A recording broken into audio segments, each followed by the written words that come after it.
Like to run on Indian. We would call the Rules Committee to order.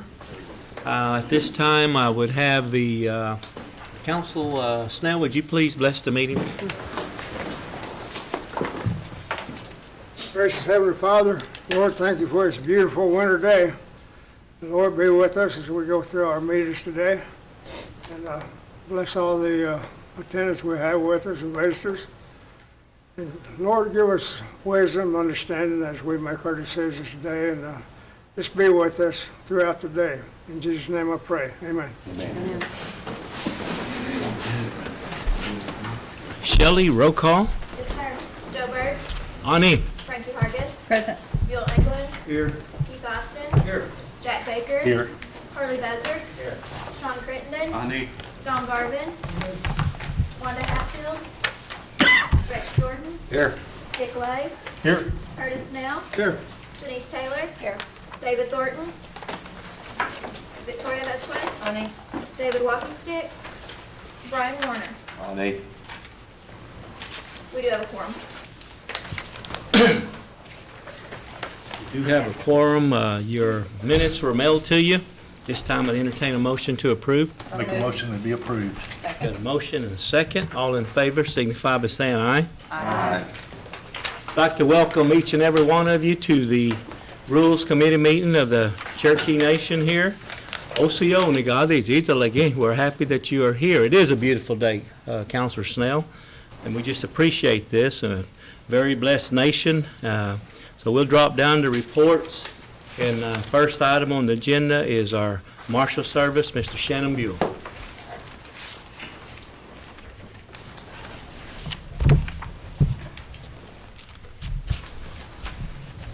Good afternoon. Before I start my report, there's a card in front of you. Jeremy Fisher, he's in the second row here. He's a tribal member. He is our new tribal emergency manager. He comes from a really good pedigree as far as emergency management goes. He was a state person in emergency management, also did pandemic flu studies as far as emergency procedures on pandemic flu. So I think he's going to bring a wealth of knowledge to the tribe and to help us integrate more with the state on emergency management issues. On day one, he started off, if you know all the flooding, that's when he started, so he kind of got started quick, fast, and in a hurry. But he's come up to speed quicker than I could ever imagine. And he's already integrating the tribe into the different county emergency managers. So with that, the Polar Bear Plunge is the 20th of next month. If you'd like to come out and jump in the water, that's fine. It's going to be at NSU this year with all the flooding damage. The canoe facility could not facilitate it this year. So we're going to have it at Beta Field at NSU. The Special Olympics is going to bring a big above-ground swimming pool for us to jump in, apparently. So it'll be fun for most of us. Probably not for me, because I don't like the cold water, but it is a very good cause that we do this every year. If you notice in the report, I had quite a few people attend the aquatic death and homicide investigation class last month. If you remember the last flooding we had 6 people die on the river. One of those was a small boy that was a tribal member.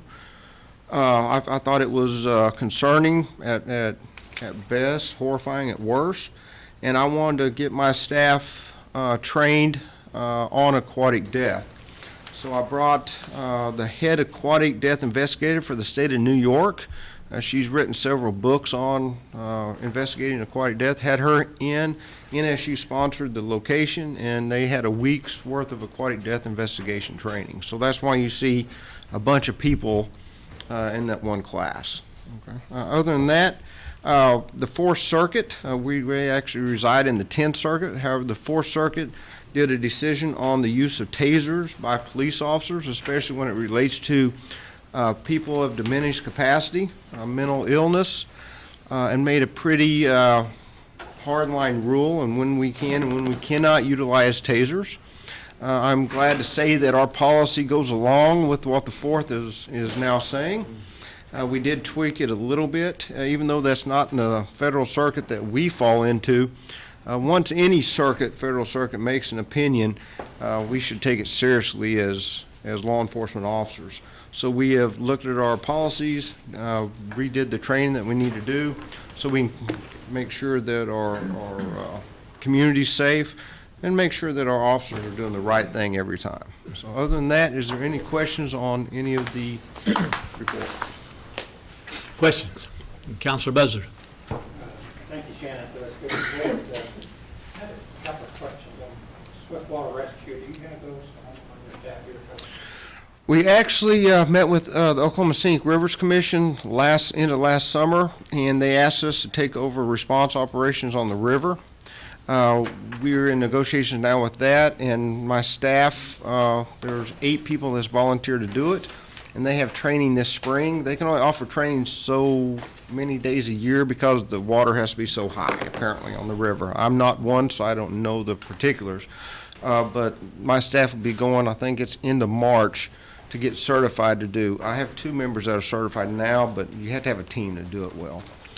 We did get some grant money. We got a swiftwater recovery boat. It's an inflatable boat, has a little electric engine on it. It's not a big luxury liner type thing. It holds about 4 people and is very wet. I don't intend to get in it, but so that'll be available. So hopefully by the spring season, we'll have a team fully trained.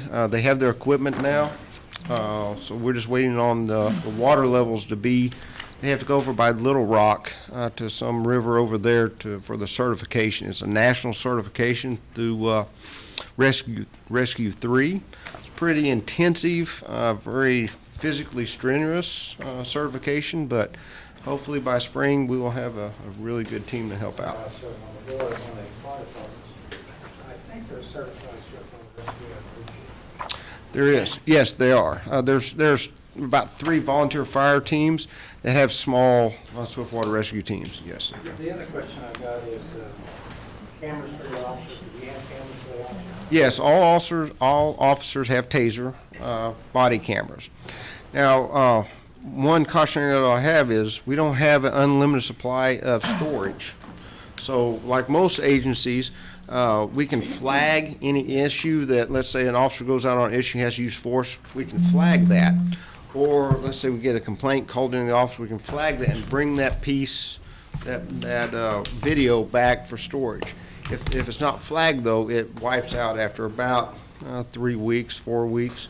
So I can't, I wish I could say I could go back on every case and a year ago be able to pull that up. I can't. The other thing is, and I've had a couple of calls for this, I think probably whatever, too. Kenwood Reserve. One incident involved a Cherokee citizen hitting up down at, called out the highway patrol, and he would not touch it.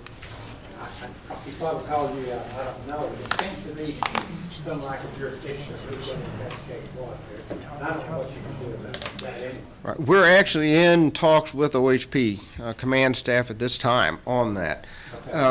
Their whole legal department is going off of an old map where it shows Kenwood Reservation. All of us know that there's not a reservation in Kenwood, that is individual allotments. And so they've kind of put a handoff on investigating vehicle accidents. We contest that that's absolutely Oklahoma Highway Patrol's jurisdiction, so we're in talks with them right now. We used to have several years ago, we had an officer that was certified to do accident reconstruction. It's a very long, very expensive process to get certified to do. It's about 6 or 8 months long and very expensive out of Chicago. And we just don't have enough tribal roads to do that. You know, we want to concentrate on stuff that we can do on Indian country, and for us, and that, you know, we truly believe that falls into the wheelhouse of the Oklahoma Highway Patrol. They have the expertise, they have the ability to do it. It's just getting them convinced that this stretch of highway isn't ours. It's theirs. So. Well, I think the incident was that the guy wanted, nobody planned a cow, and that's usually what happens when that happens, unless it's got a brand on it. but in this particular incident, it didn't have a brake, so not much you can do if you can't prove anything. So anyway, I just want to bring that up. Okay. Thank you, Mr. Chairman. It's good. Counselor Vasquez? Yes, I just have a comment. Thank you very much to you and your staff for bringing and donating the computer for our young student at South Coffeyville. I know it meant a lot to her and her family, and it meant a lot to me that so many of your staff came for the presentation. It's great. Well, I wish I could take credit for it. I've talked to some of the council men and women about this issue. It's a program that Shauna Roach, one of my marshals, found out about and partnered with Broken Arrow Police Department. She's worked tirelessly and for the last several years to get this program up and going. So as much as I would like to take credit for it, it is not mine to take credit for. It is absolutely Shauna Roach's. I wish she was here to be able to talk about it herself. It's a phenomenal program. We get to pick usually about 5 schools and give away a computer to a needed child. The needed senior has to be going to a vocational school or a college. They have to have some requirements of need, and we let the principal and the counselor of that school kind of pick it. And every year, we see how many computers we get from this program, and then Shauna will go out and pick 5 schools. So this year, it was Sequoia, OK, South Coffeyville, Ramona, and Chelsea. So next year, and we really don't have a method. We just try to pick different schools that we haven't been to. But definitely, if you have a school that you would like her to look at next year, I can't guarantee it because I don't know how many computers we're going to get. Please shoot me an email and say, hey, this school I would like you to look at, and I will give that list to Shauna for next year. So I would kind of hope that there would be something we could do to help with the donation. I mean, help supplies of computers, and I don't know how that works, but. I don't know. I can get with Shauna to see. I know it's, the program is sponsored by several corporations in Tulsa. They give their old computers, and then there's a firm that redoes them, makes them so they don't have viruses, they don't have bad stuff on it. And then they put so many programs on there. There's a Windows-based program, Excel, PowerPoint, Word, Excel, and they get this done. And then there's a call center that these kids can call if they have any questions. That's free. So I mean, it's really a phenomenal, and it's a monitor, keyboard, mouse, and the computer. So it's a neat program. I think it's something that definitely the Marshal Service wants to continue, and it's just year by year on how many our agency gets. So Thank you very much. Good. Thank you. Anybody else? Yeah. Counselor Thornton? I don't have a question, I just want to ask you a question. okay. Have you ever been out on a search for a body in the underwater diver, searching for one? Yes. I've noticed that several times that it's odd because when those people are searching for those bodies, the bubbles that's coming up, and then when they find it, it just quadruples. I mean, that heart gets to beat and that air gets to sucking in, so you pretty well know Yes, you when do. they find it. We had an incident there at the park that we had a boy run off the bluff, water, so when they found the vehicle, they called for record service. The boy came out of South Saw, and he pulled this vehicle up off the bottom, and after it touched the surface, he realized it was his son's car. His son was in it. And that was a rough deal to go through. Yeah, that would be horrible. Yeah. Thank you. Okay. Anybody else? Okay. I'd like to commend one of our council members here. They usually participate in that polar plunge here. Yes, he He's does. tough. He can handle it. Counselor Snell here can do it. So if there's an extra room this year, the guy in the yellow shirt over here to my left. So, good report, Marshall. Thank you. Oh, he's got a question here. Swimming pool gonna have warm water? No, the last time they put a pool in for us, we thought, well, this is gonna be nice, we want to jump in the river, and they brought a big ice truck and just poured ice, and we're like, well, that's not fair, so. Yeah, so I doubt it's gonna be Get in warm. and out quicker. Good report. Thank you very much. Okay. Now we have the Office of the Attorney General, Mr. Todd Hembry. Thank you, Mr. Chairman, members of the committee. As always, it is a pleasure to appear before this body. The Office of Attorney General has been extremely busy on multiple fronts. I'll share some of them with you. As we have reported in the past, and as you know, the United States Supreme Court has heard the Dollar General case, and we have explained how that is a jurisdictional issue, whether tribes can exercise civil jurisdiction over non-tribal members and entities. One of the main concerns about that case was the lack of sophistication of tribal courts and the lack of the Mississippi Choctaw tribe of having a complete and thorough civil code. We are going to improve ours here at the Cherokee Nation. We have worked very hard on putting a comprehensive civil code together. It is complete. It'll be disseminated to the Tribal Council next week, far before the next rules meeting, so you'll have plenty of time to go through it. And as you go through it and you have questions, prior to next rules committee, please contact me, and we will address questions and concerns. And hopefully, by the February rules meeting, we can have a very clear discussion on it. And obviously, I would urge its passage, because that will. First of all, it would take the lead, once again, for the Cherokee Nation, take the lead in the development of a strong civil code that would allow due process and fairness to not only our tribal members, but to non-tribal entities and non-tribal members.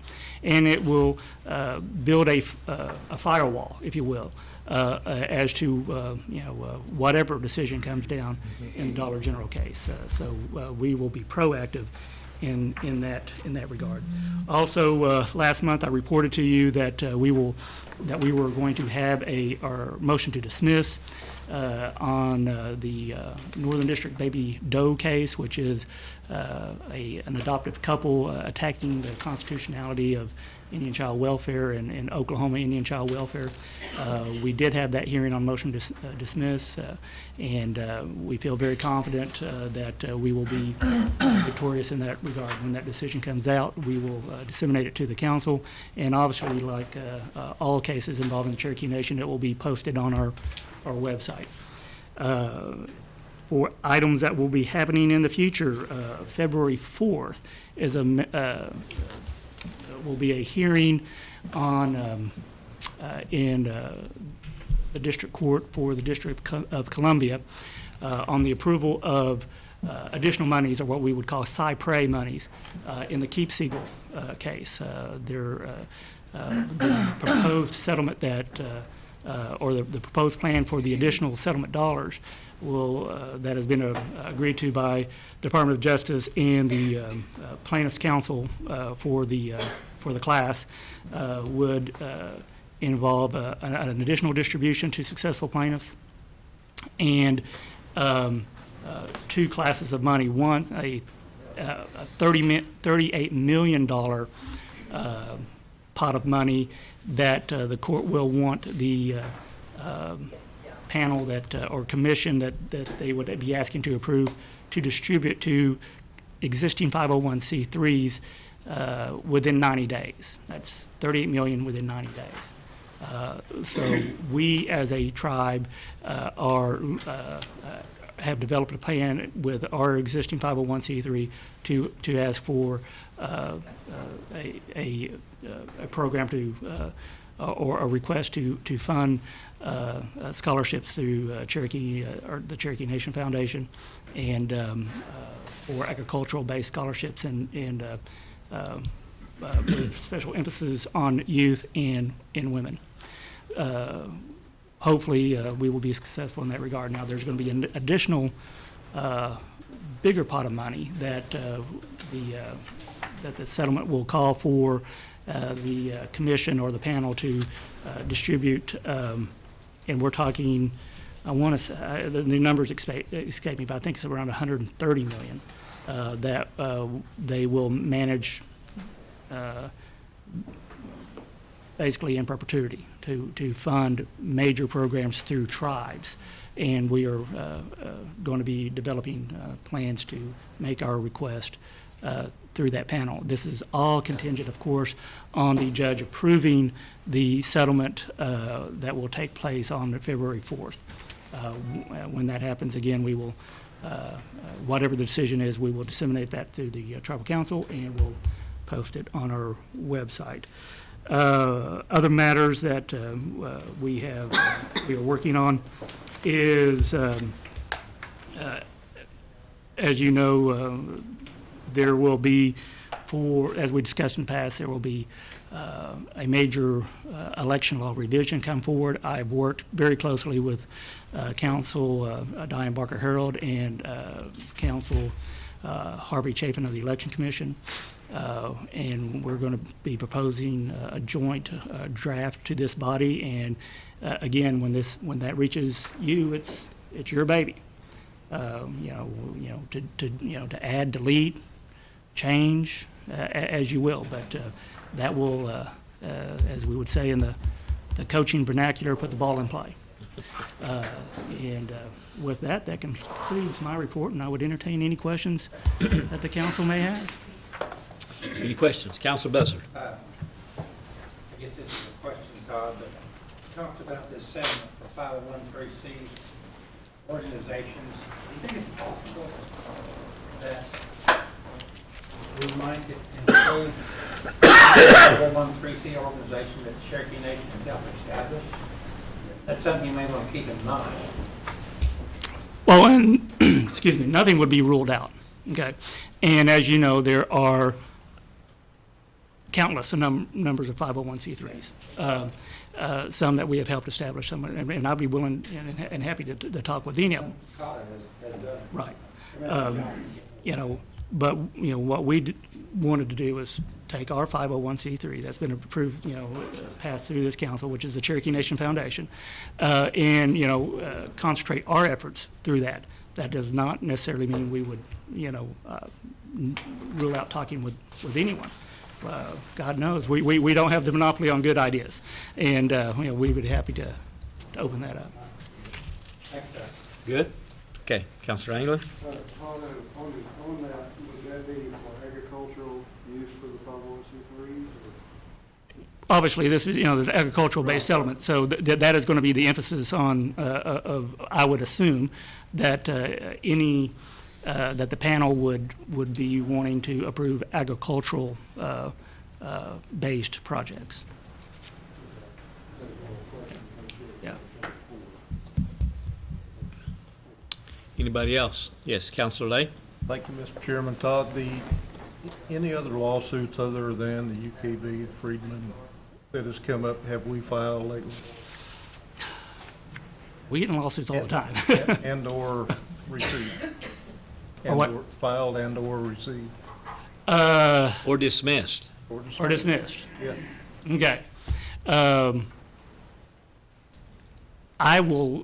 I can give you a comprehensive list. There, like I said, there are lawsuits that happen quite regularly. As to, we are always contemplating additional avenues to, for instance, our pharmaceutical cases. There has been any new ones filed since the last time we reported, but there are. I will get you a list of every case. Y'all used to either give us a list or used to come and talk to us about it. I'll be happy to give you a list, and would be happy to. Can you come and talk to us about it from time to time? My door is always open, and you know my cell number, and I'd be happy Here to at talk. this committee. Be happy to, yeah. Oh, well, This Diane Barker Harold would like to add to your question, add to the answer, yes. That Moore case that was filed against the council back in 2013 about the codification. Todd entered in because he has authority under the tribal code to participate in certain cases, even though maybe the tribe isn't specifically mentioned in the case. But we worked on this. Todd got the codification finished, and I filed, as soon as that was published, I filed a motion to dismiss. And several months later, then the tribal court set up a hearing, and then Chrissy Nemo, assistant AG, and I worked on it. We got the case dismissed, and so that case is dismissed and done. And I sent an email out just describing that to everybody earlier, if you got it or didn't see it. But anyway, that's one case that's no longer, that's a good case, no longer picked. Ms. Diane Barker Harold did very, very good work on the case, on that motion to dismiss, and thank you very much. Thank you. Appreciate that. And also, you know, you mentioned you're sending things over for the election revisions. Yes. And Diane is too, I know. And members of this council have sent things to her and to you. Yes, Would like to see at least all those things discussed. you will, and it will be part of the package that is sent over. Yeah. And I guess, well, that'll do it. Thank you. Okay. Thank you. Any more questions? Good report, Mr. Thank A.G. you. Next, we have Miss Gwen Terrapin, and there she is. Good afternoon. Afternoon.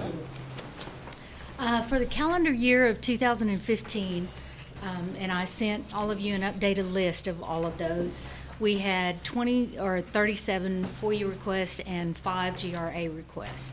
So we had a total of 42 for calendar year of 2015. The website's been updated, and as I said, all of you should have received a copy of that list, and if you look through it and see anything that you'd like to have copies of, just let me know, and I'll be glad to get all that to you. Okay. Any questions? Yes, Councilor Lay? Thank you, Mr. Chairman. When it says results, you know, and are the results online, or do we need to come to your office? No, you can call me and I can email them to you, or you're welcome to come by my office. I think I saw one that said because of HR problems, you couldn't give the answer. I think it was a pay situation. Was that to a board? I can't remember now. I went through some If of you'll that. look through it and then send me an email on that, then I'll be glad to answer that for you. And so we don't know how much our boards make? No, we have that information. Oh, okay. Actually, it's been answered in a FOIA before. Okay, thank you. But if you'll look at that and send that to me, I'll be glad Yes, to ma'am. get that information to you. Thank you. Anybody else? Good report. Next, we have with us Election Commission. We have Brooke Tilson. Did I pronounce that right? Yes. Okay. Good afternoon, Speaker and Council. I just want to take just a minute to introduce to you, this is Brooke Tillison. She is the Administrator of the Election Commission, and some of you may have already met her. She's been out and about at community meetings doing voter registration and education. She's doing a fine job for us, and we're very proud of the work she's doing. So this is Brooke Tillison, and she will do the report. Well, she set you up, didn't she? Just walk off.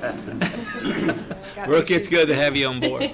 This council goes through the executive directors so fast, kind of like KU goes through head coaches. It's gonna slow down now. Okay.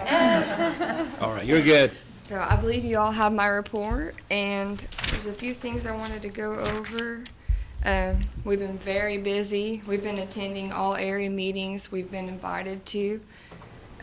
We have been working with Connie, the Election Services Director, to maintain that database and get it up to date with all the 911s and address changes.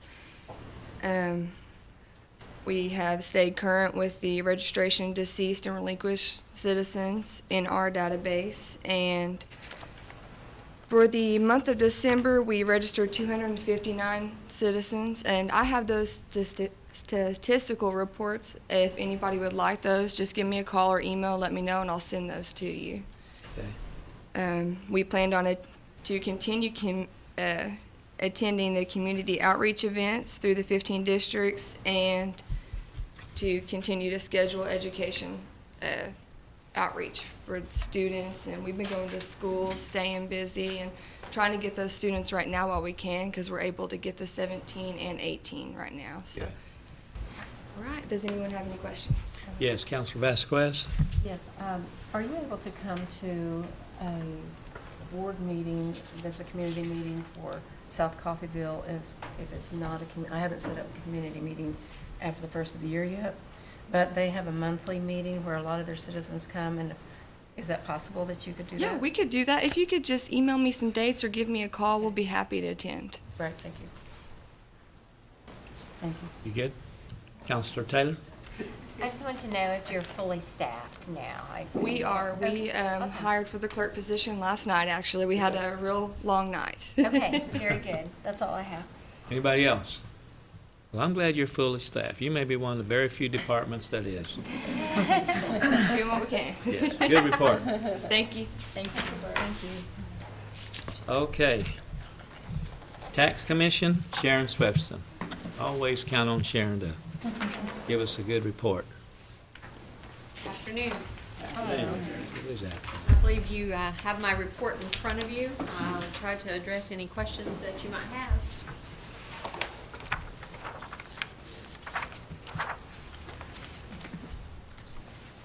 You do a good job in your hand. That's a good thing, I think. Uh-oh. Counselor Austin. Uh-oh, I didn't get up soon enough. The hunting and fishing licenses, many have rolled out. Yes. I know in my household, two or three members have got, but not all have. Can you explain how that process will finish? Yes. Currently, what we done, we mailed out 91,166 licenses. What we found out was there was a little glitch in the upload when it went to the state. Some people have a physical address and a P.O. box, and for whatever reason, because I guess it looks at whether they're an Oklahoma resident, it did not pick up that alternate mailing address. So we had several that were returned, but if they call us, I can look to see, and I can reprint that, and I can mail it to them. And we've been doing that. Also, over the last couple of weeks, we've just had a lot of people say they didn't get theirs. I verified it was the right address, the right name. They just didn't get it. So we're reprinting those and mailing them to them as they call. And the number they call is that 453-5333 number. So the right thing to do is for them to contact us. Yes, and we'll look, and we're gonna do another run for those people that didn't have their information in by October 31st, and that will be sometime in March. So they can call, we can tell them if they weren't on that first run, we can look and see if we've received their updated information. If not, we can send them a card or tell them how to get the form so that they can get it to us so we can make sure and have it in the March run. Other questions? Yes. Counselor Lay? Can you give us that phone number again? Yes, it's 918-453-5333. Thank you. Keep up the good work. Counselor Buzzard? Yeah. Sharon, at some point in time, will we know how many people, citizens have received license? Yes. We are logging in everything that has came back, and so we should be able to go back and give you a good number. Like I said, I know we mailed out 91,166 in the first run. So, Wow. But at some point in time, we'll know how many did. right. That'd be good. Okay. Thanks, sir. Just can't tell anybody where your fishing holes are now. No. Good report, Sharon. All right. Thank you.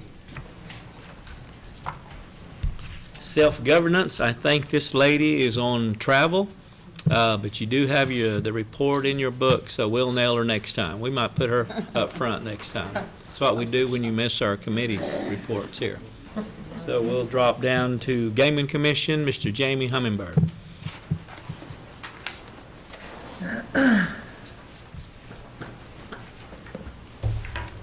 Good afternoon, everyone. See you. I trust my long streak of making the reports in the book is still running. Yes? Very good. In addition to the usual statistics that are in there, there are a few things I'd like to bring to the committee and the council's attention of things that we are continuing to watch, one of which was mentioned earlier by the Attorney General, is the Dollar General case. We are interested in that. Tribal regulators and tribal gaming in general is interested in that just for the very same reasons that underlie that case, and that is jurisdiction. And this also, more importantly, probably the idea of consent. So, because that does have gaming implications and it could impact our gaming operations and our regulatory structure. So we're anxiously awaiting the outcome of that case. We are also continuing to follow a development in California that may have implications for all tribes across the country with respect to Class II gaming. There is a tribe in Southern California that has attempted to offer an online bingo game via the internet. That met with some strong opposition from the state of California, as well as recently a general counsel's letter from the National Indian Gaming Commission saying that that game is not permitted under the Indian Gaming Regulatory Act without a compact, and the state of California saying that that game is in breach of the compact. So we are continuing to watch that simply because the legal thought process that went into the development of the NIGC letter contains some information and some positions on Class II gaming that is going to be applicable or could be applicable to any tribe that offers Class II in the country, particularly here in Oklahoma, and jurisdictions such as Alabama as well. So we're still trying to get our hands around that, trying to figure out what that actually could mean to the Class II industry as a whole. But right now, there's not really been any definitive positions offered up one way or another. Everybody's still trying to get their minds around the legal process that went into that. One other item that's more closer to home is the issue that arose within the last couple of months at the end of November, first part of December, when the Iowa tribe received a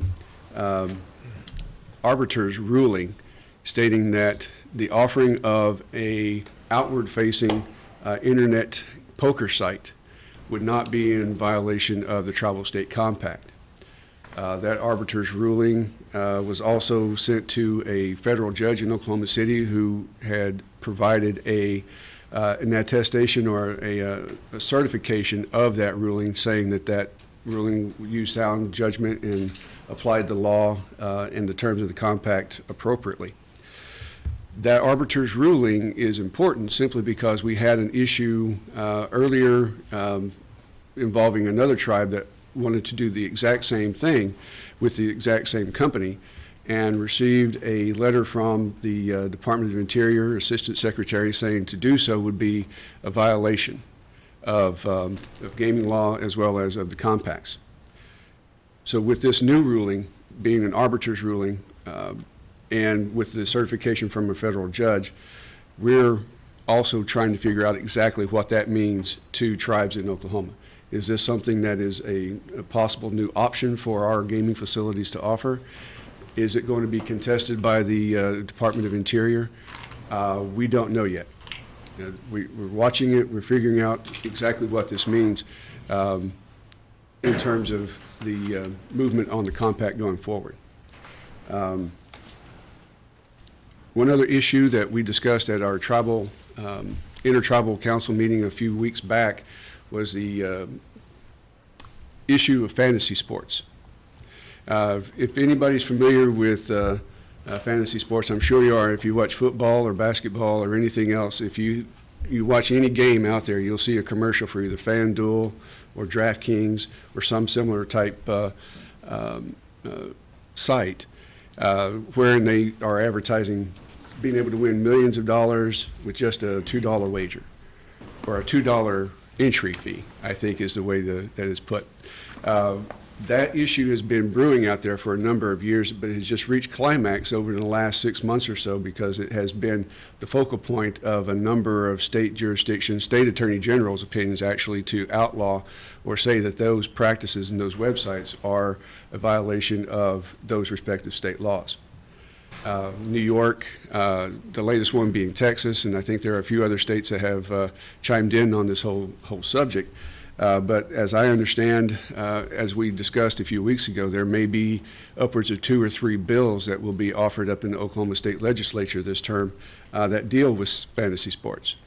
There is seems to be a broad base of people within the state of Oklahoma that like fantasy sports, that participate online with the either DraftKings or FanDuel, and want to see that allowed or continue to be offered within the state and not become outlawed. I don't know exactly the direction those legislative issues are going to take, but we will be watching to see what that possible impact is going to be for tribes and on our compacts with the state.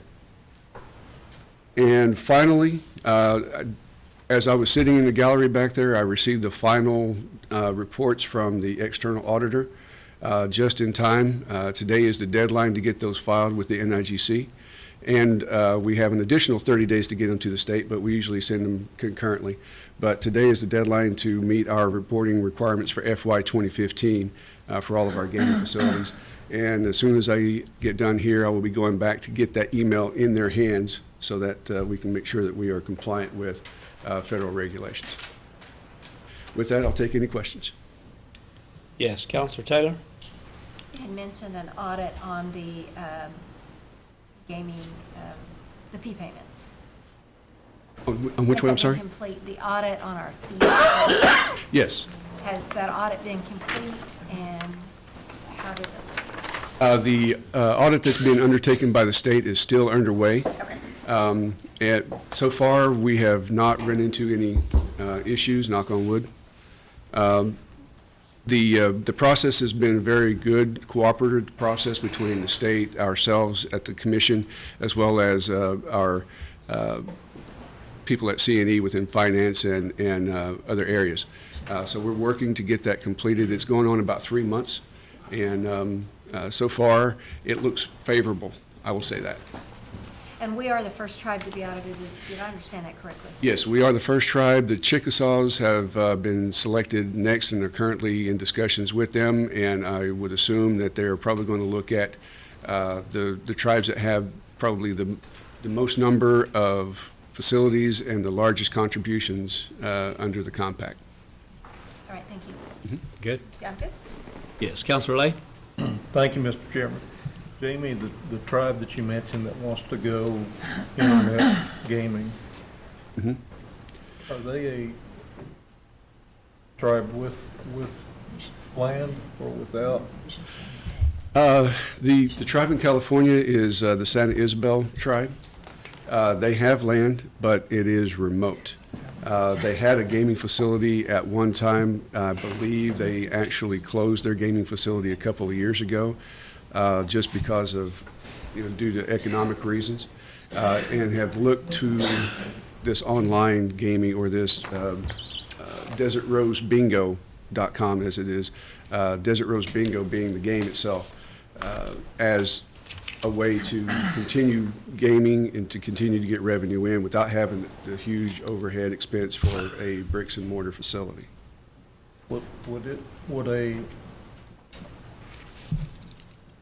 Would that lead to non-jurisdictional tribes doing the same thing? I don't think that it could. If there were any attempt to that, I think there would be a much better legal fight to be made, or a legal argument to be made that would not be allowed. But I don't think that it could lead to that. Good question. Yes, Counselor Warner? Yes, sir. Jamie, I've had a few questions about hiring felons at casinos for like non-gaming positions. Right. Housekeeping, cooks, golf course, grounds. I mean, what's our stance on as far as that goes? Well, we are still in the process. In fact, I've got a list to go back to C&E today. We're still in the process to try to identify those individuals that will be subject to licensure under the commission regulations versus those that are not. For those that will be subject to commission jurisdiction, there is a compact provision that says, in a nutshell, that if you've ever been convicted of a felony, you cannot get a gaming license. If that position is one that does not require it, such as some of the ones that you mentioned, then that will be purely up to C&E to decide whether or not they want to hire that individual. Good question. I'm glad you asked that one. Anybody else? I think we're good. You might just have to re-educate Walking Stick on fantasy sports. He thinks fantasy sports is wearing a Kevin Durant jersey, Lil Tyke's basketball goal, and dunking on his little sister. Sorry to crush those dreams. Is that not it? Good report. Thank you, sir. Appreciate it. Human Resources, Dr. Nathan Morton.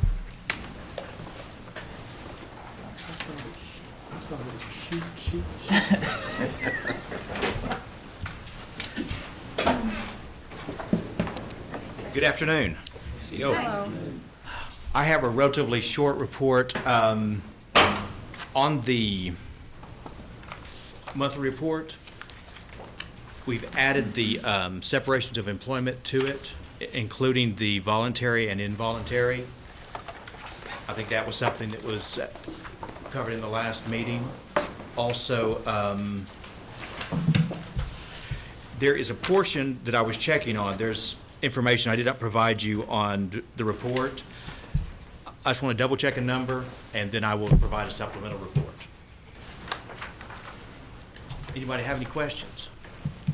Yes, Councilor Walking Stick. Nathan, I know we've been beating this horse for 5 years. The time it takes to employ somebody is it's 6 weeks, couple months, 3 months. I know that's why you guys contracted with the healthcare with Connie Davis and them, so they can get doctors hired, because we get them hired, it takes forever to hire them, and then we would lose them. But on a smaller scale of employees, a clerk position, whatever, it's 2 months. You know, in modern day America, it takes a week to 2 weeks to hire people. I know we're a government, but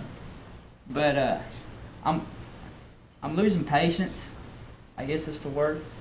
I don't know your policies, and I know in the last administration, the last council, we talked to you about trying to improve human resources. And what can we do as a council to speed this process up?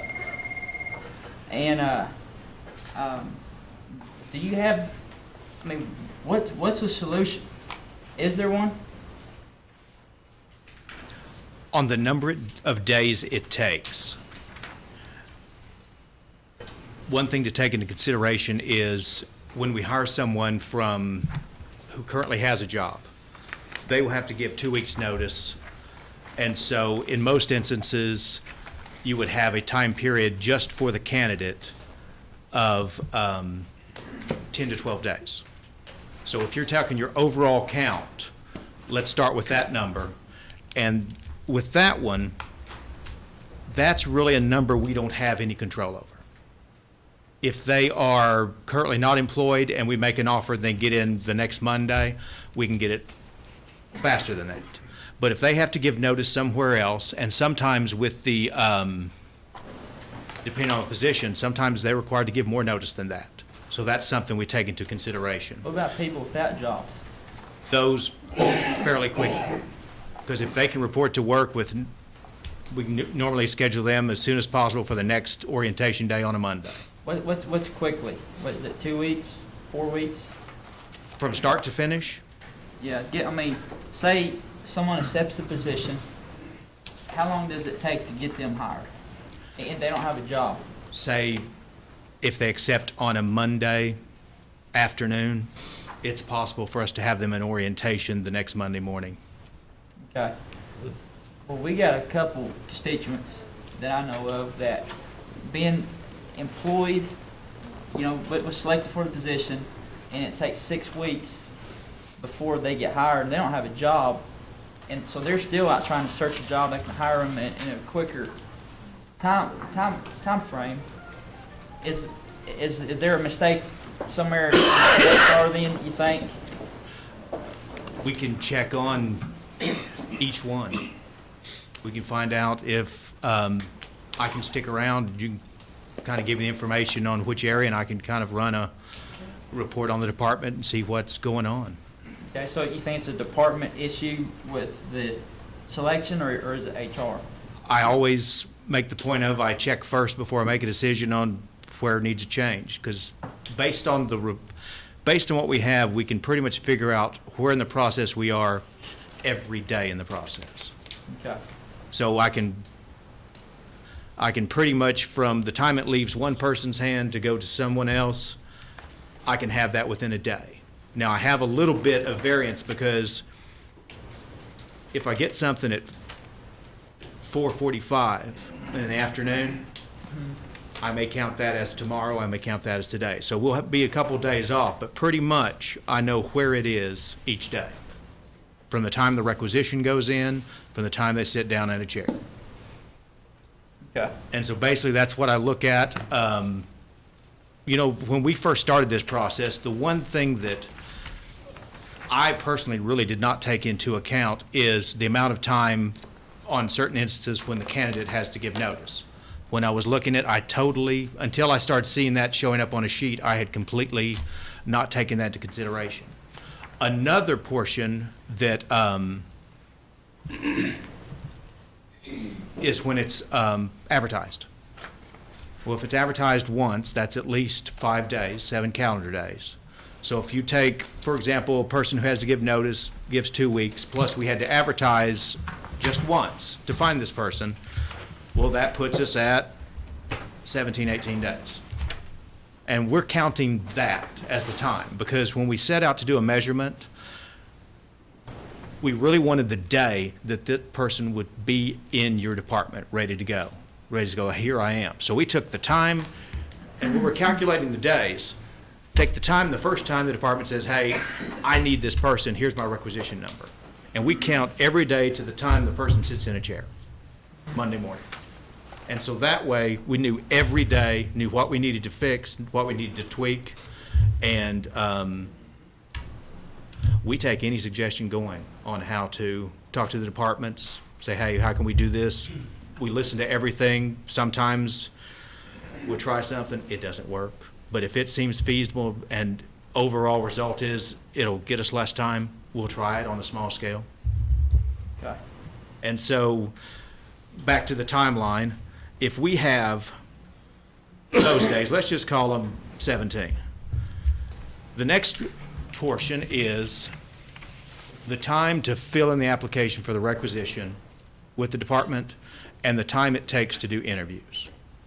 Let's say it takes 1 day to do the requisition process, saying, hey, I've decided I need someone, I put it in, everyone approves on it. If that just takes 1 day, it's advertised, comes back to us, we submit a panel to the department, and the department reviews them, decides on interviews time, set the interviews, and interviews that person.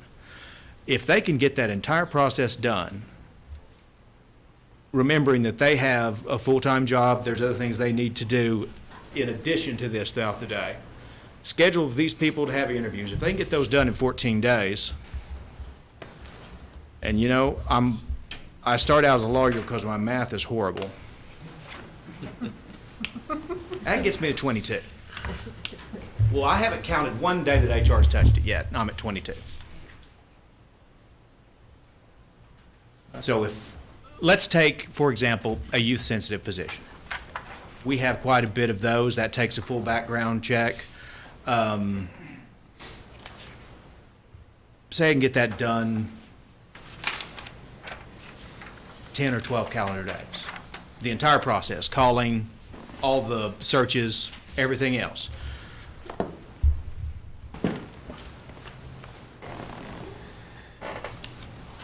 And then all the time it takes for the recruiter to put the stuff together, ship it over, ship it back, make the offer, get everything done, make sure that pre-employment testing is taking place and get all the paperwork ready for that person to start. Let's have them do another 10 to 12 days. that gets me 42, 43. And that's kind of, because when you first look at it, you go, really, 60 days from start to finish? When you start breaking it down and trying to get the portion you do.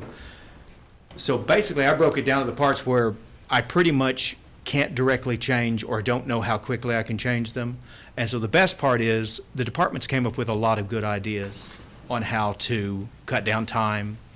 A lot of departments let us work together and try to do things more electronically, make it easier for them. So the main purpose is the department primarily are there to serve the Cherokee people.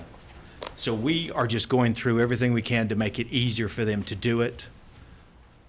And so if we can get the time down for them to get the person in there and get the right pick, because every once in a while, maybe you want to take a little bit longer than 2 weeks to put someone in a position. Maybe you want to take time, look at all of them, have your first interviews, bring a couple back.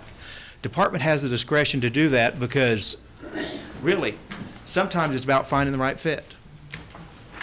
So I know the interview process, that's feasible. I understand that. You want to get the right person in there. But from the day of the selection, after that is been the issue, you know.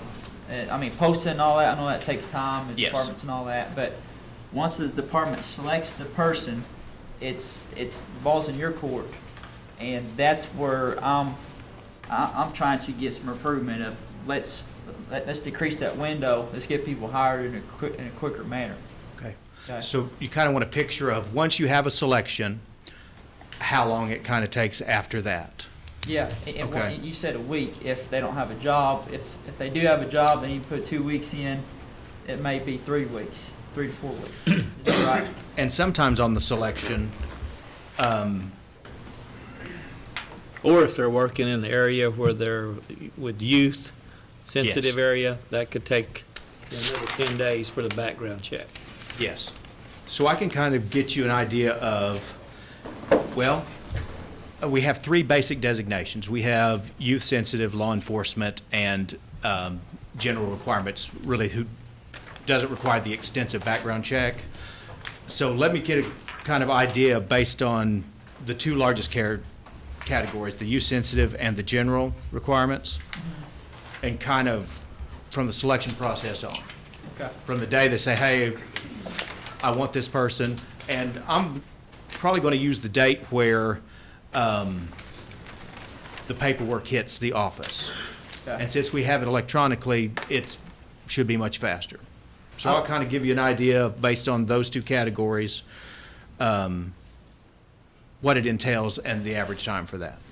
Okay. And you're still working on the merit, the discussion we talked about last month.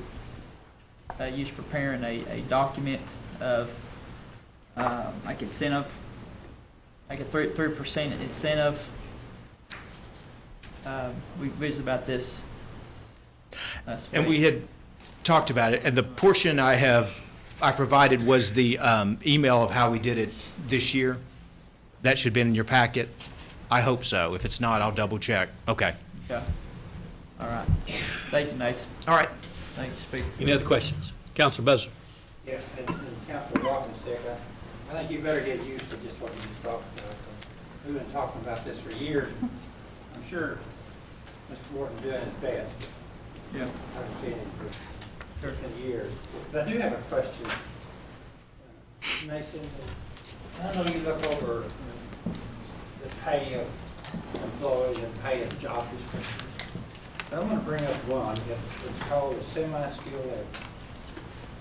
And I looked at the requirements because I had some people that was interested in that job. But it required 3 years of experience. It required a person to have a CDL driver's license. And then I believe it also said you had to have an installer's license. Now this was through the water and sanitation department. And then I looked at the pay, it said $9.30 an hour. So I called water and sanitation, I said, you made a mistake. Advertising a job like this for $9.30 an hour, I said, you're not gonna get it. No, so that's not fair, that's it. So I want to bring that to your attention, take a look at that job, and see if it's going to be a value. I think for that type of a person, you're not gonna find. Appreciate you taking a look at it. Get back to it. Thanks, sir. Yeah. Counselor Hargis? And Mason, on our drug testing, do we contract that out or do they do that on site here? For the, Pre-employment? yes, contract out. And who are we contracted with? It escapes me at the moment, but I will, Do we do the cheek swab or do we do the urine test? What do we do? urine test. Is that cheaper than the cheek swab? I have not priced the cheek swab. I know about it, and I've done some research on it. I just have not priced it. Would you look at that and just let us know? I mean, you know, because if we can save some money doing cheek swab, that'd be great. If you just look into that for me. Yes, and other factors we look into is accuracy. Yeah. Okay. All right. Because I remember, because I've done the research on it, but it's been, Been a little bit? Yes. All right. If you'd look into that and just get back to me. All right, thank you. Okay. Chair, I have all of it. Counselor Buzzard? And the reason I forgot to say this all ago, is if you're a laborer in this same type of a setting, I think that's called a minor. But then they have all these other requirements, and I'm gonna get rid of a 30 cent an hour raise with 3 years of experience. It doesn't seem, the pay scale doesn't seem right to me, so I appreciate you taking a look at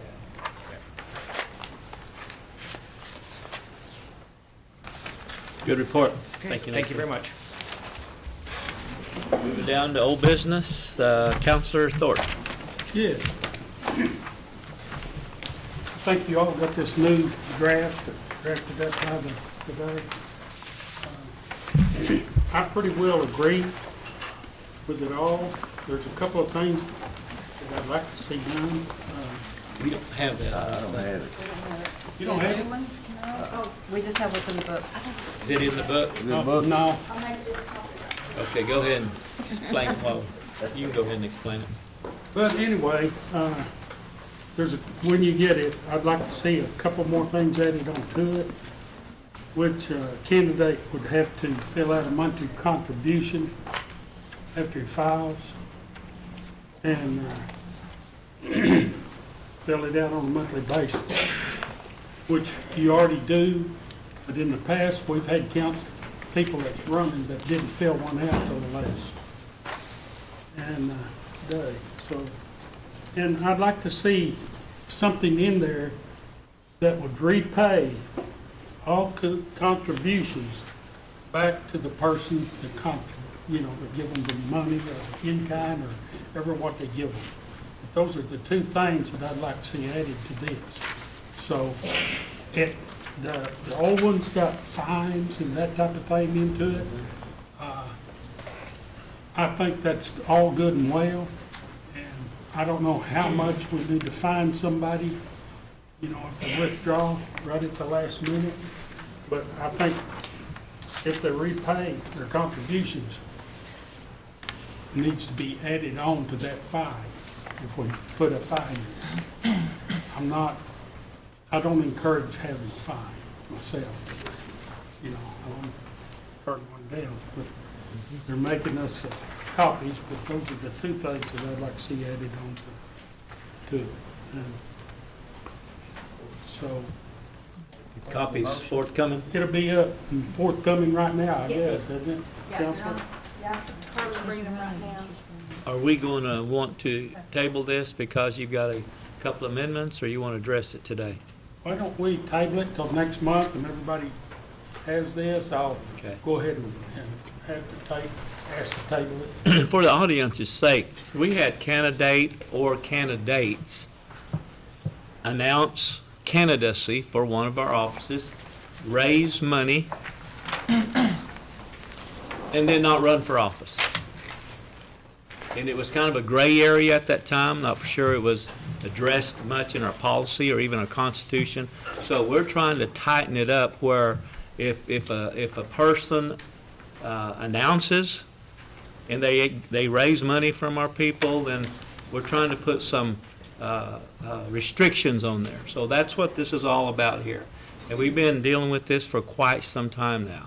I think for about 6 months. So I think we've just about got it now, haven't we? Yeah, I think one more month and we should have at least have some policy in place. It won't be perfect, but I think it will address what we're trying to do here. So good job, Councilor One of the Thornton. things that disturbs me about this is because the people that raise funding and campaign, well, all the time they're campaigning, if you're running against them, they're talking about you. Or they're talking about the chief, or they're talking about the deputy chief, you know, and that shouldn't happen. And that's the only reason I'd like to see a small fine put in Yeah. there. Okay? But I've made the motion, it hasn't been seconded. Okay, got a motion table? I'll second. Got a second? Discussion? All in favor, signify by saying aye. Aye. Yes, yeah, Councilor Taylor, do you have a comment? I just want to ask for clarification from Councilor Thornton. You said, I thought you said something about campaign finance reports. Your first, Monthly reports, and we do that Monthly already. report. You're supposed to do it anyway, but some people some haven't candidates done it. don't, is that what you're saying? Some don't file a monthly report until the end of the campaign cycle? Yes. When you sign and say that you're going to run, you start taking contributions, which is December the 25th or 6th or somewhere in there.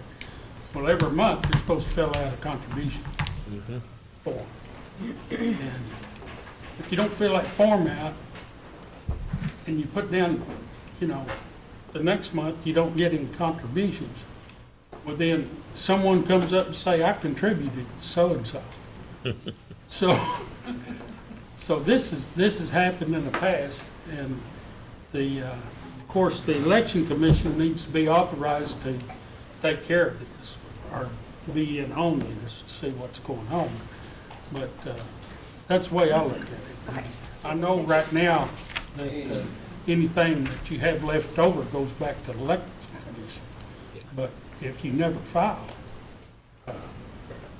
then who's going to take care of that? Maybe there'll be a percentage given to the election commission, or they'll have to pay a percentage. Yeah. But, you know, it's things to think about. Yes, thank you, that's a good question. Yeah. You good? Okay. Okay, moving on down to this act, Cherokee Nation Employment Rights Act. Councilor Taylor. Have we Yes. voted to table?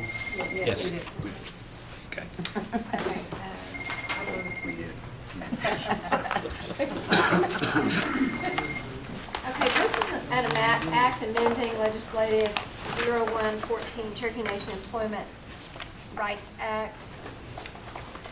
And I move for its approval so we can talk about this just a minute. Say, Got a motion, second discussion? So the issue at hand here is whether we will allow trust-owned businesses to be TERO certified. And this is an issue that has not been addressed in our TERO law. And that's all I want to do is for us to decide, yay or nay, are we going to let trusts be TERO certified? So Trust-owned businesses? trust-owned businesses. Because a trust does not, the way our TERO law is, you could have a trust-owned business that the trustees are not majority Native American. Okay.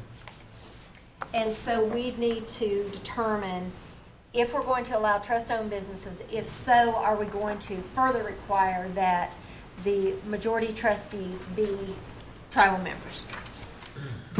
Do you want to address it, Diane? Yes.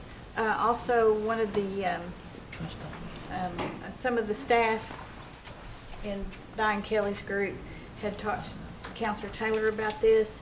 They also have reviewed these amendments, made a couple of suggested changes, and we finalized it based upon what they requested. And so that's what this is all about, because they want to make sure that the TERO law does still address tribal businesses, even if they're trusts, and the beneficiaries of the trust would be tribal members. And the trustees. And the trustees. Councilor Walkerstein. can you give me a definition of a trust business? a business that has been placed, sometimes when people pass away and they establish, and instead of creating just a will, they'll create a trust, and different things will go to the trust. And so then someone operates a trust and there's a trustee. So I'm it- doing the so- same so thing with if- my mother's trust. So- Have we had to deal with this already? Yes. So this has gone through our TERO committee for Yes. approval. Non-tribal members, majority on the trustees. Were they approved or denied? They're pending. Pending. Yeah. Anybody here from Pending TERO? for- A.G. Hembry also had said something about it, but I think he's okay with it too for the trust business. Well, I say that, what are we talking about? The Yes. trust business, the TERO trust business Yeah. agreement thing. It wasn't on today's agenda, so I'll catch me, Someone hand him their paper. Let me read to you the proposed amendment. It is on the General. it agenda. is John, okay, I missed it. Yeah. I'm glad we're tabling it. We tabled it before because We've A.G. tabled it Hembry since, like, April. wanted to look at it before we did it, so we put it back on the agenda this time. And, you know, my apologies to the committee. You know, I did not check the old business clearly enough to do I know I've talked to the counselor about this issue briefly, about whether a trust, majority-owned business by a trust qualifies under TERO.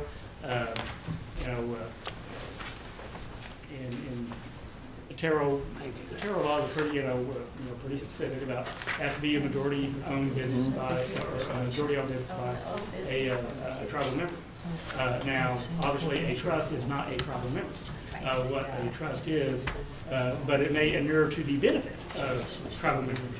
Now, if there needs to be a caveat to that, and that could be by policy, that could, be by an amendment to, because what TERO is meant to do is to increase opportunities for tribally owned businesses. But if the trust is to inure to the benefit of the tribal members, you still want to allow that benefit to take place if possible.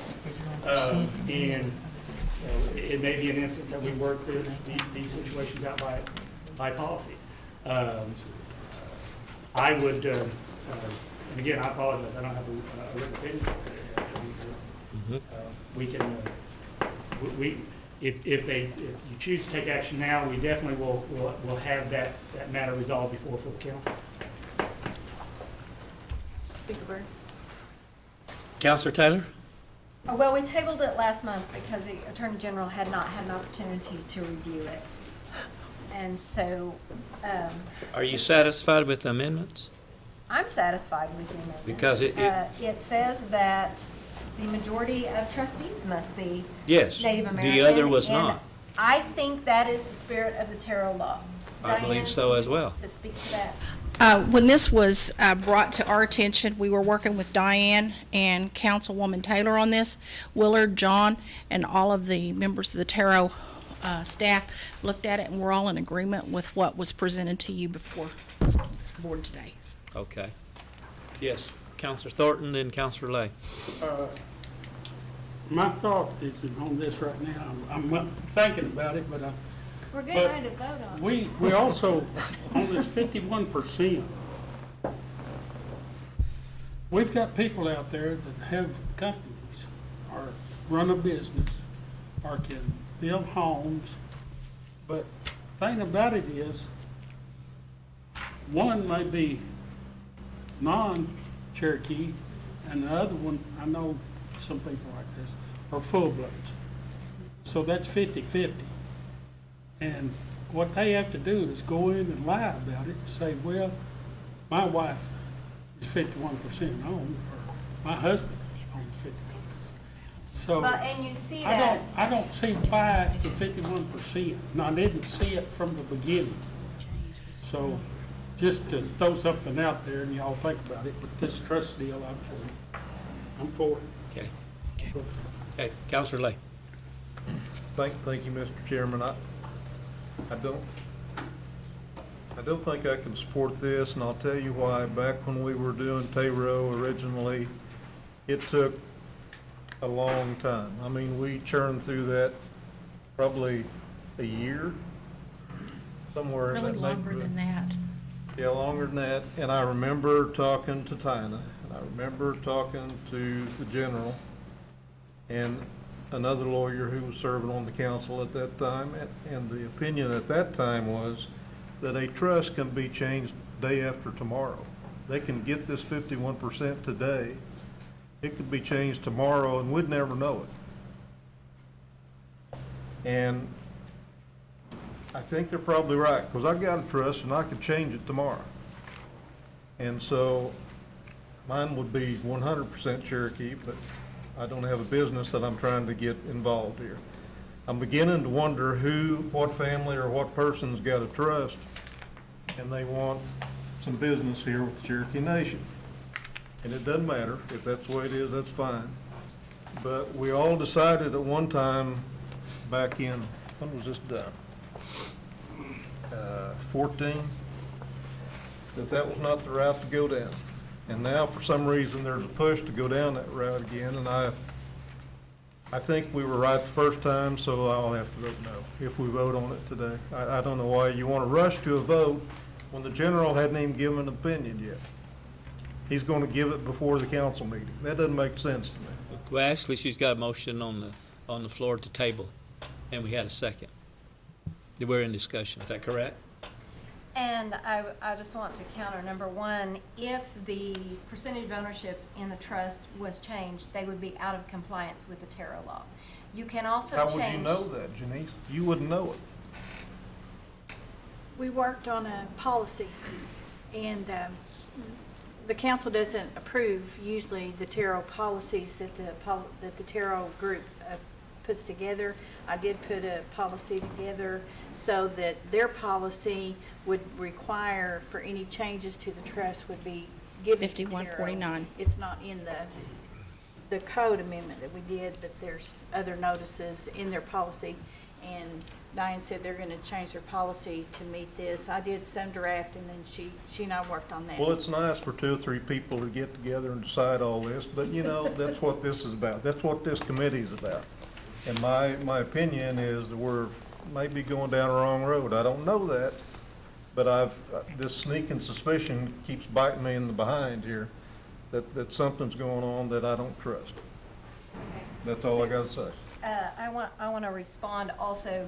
You can change ownership of a company with just a signature on a document also. And so all of these people that say the wife is 51% owned because she's Cherokee and the husband's 49, they can do that. They don't have to do that. Every time they come before Cherokee Nation Business or anywhere or TERO to get work, they have to prove that they're still 51%.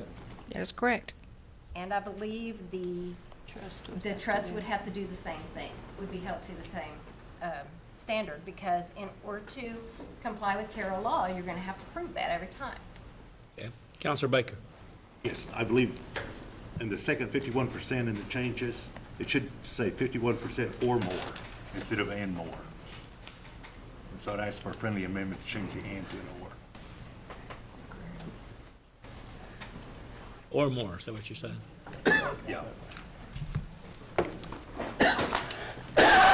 Okay, anybody else? Councilor Thornton? I may be wrong, you all tell me if I am, I'm sure. Somebody will. But just as an example, we had a pretty big company called Flintco, and it was owned by Cherokee. And it also was sold, and the owners weren't 51% Cherokee. So they actually could not bid, or they could bid, but they had to be way overbid. And they joined in with another company, so they were able to bid. So, you know, they weren't wrote off, but they still got to work on some of our jobs. And, you know, trust is a lot of, that's just exactly what it is, a trust. Yeah. And what, the people that it's give to, you know, you trusted the ones that was there, so when it was handed over to someone else, and they say they're Cherokee, then you have to trust those people.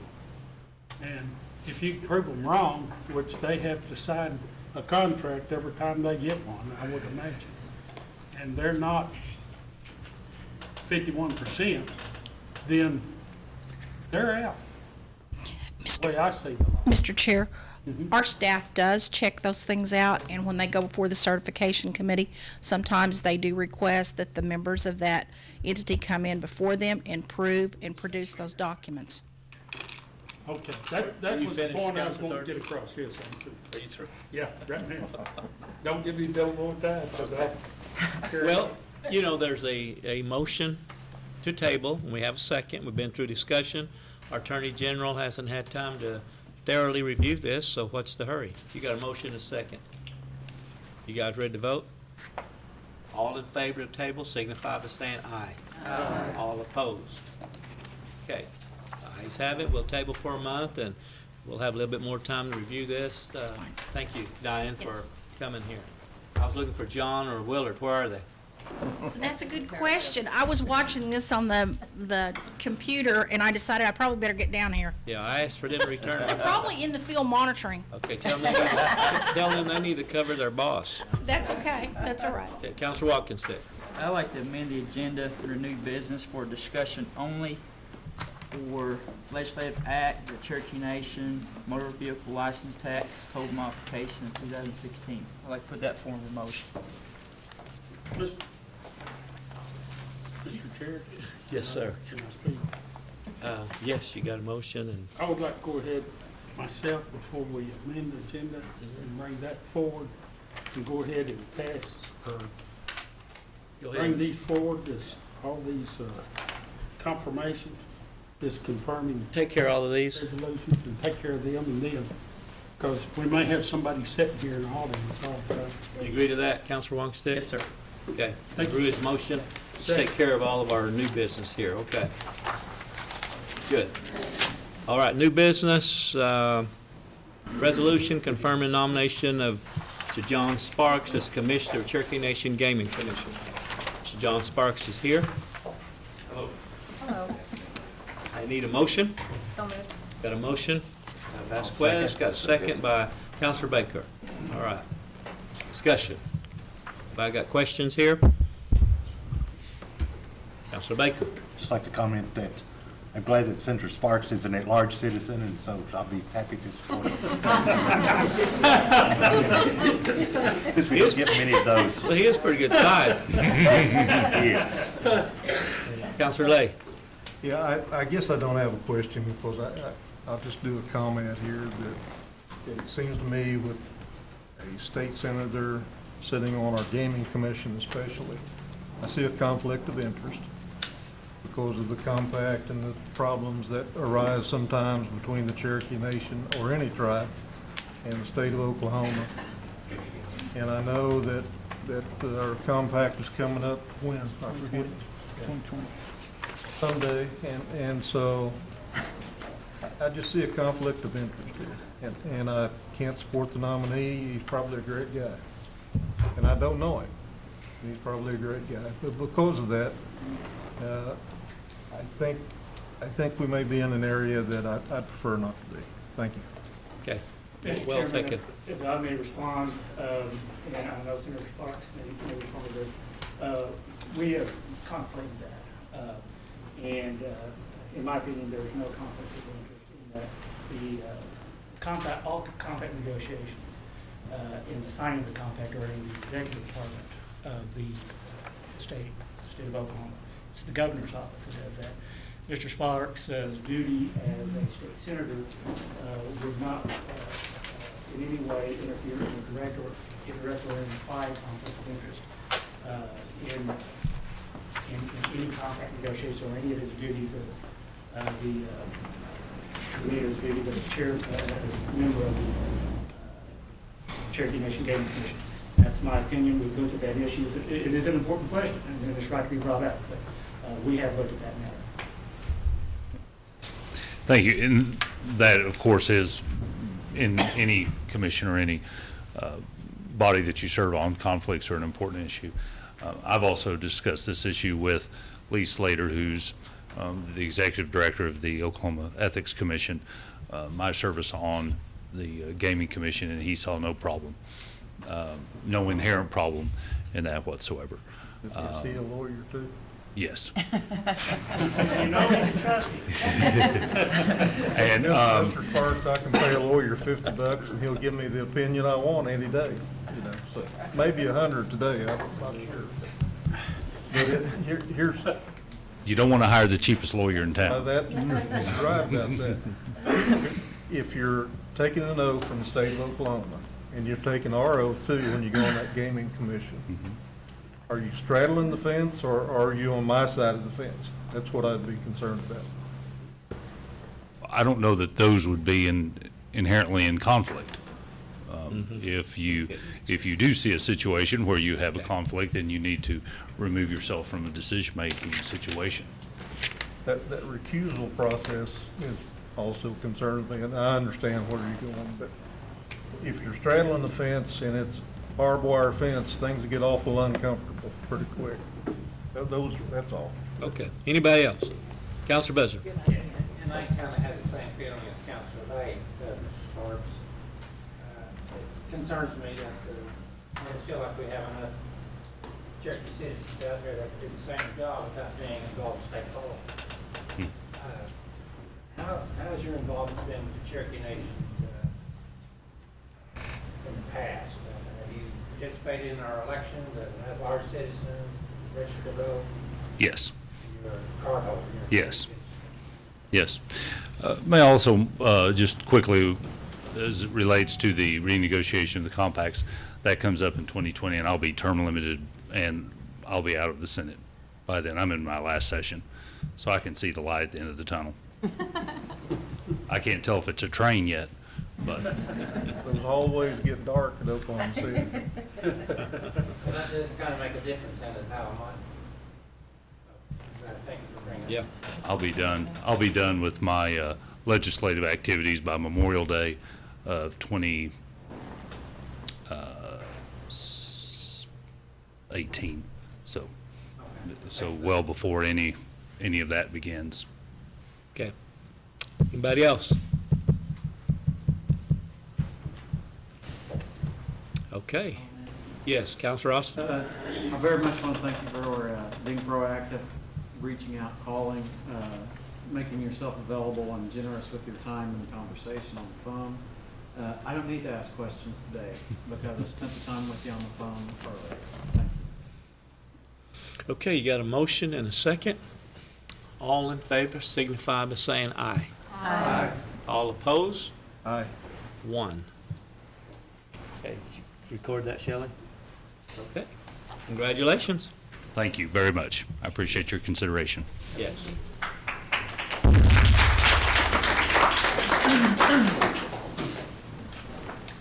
You having fun yet?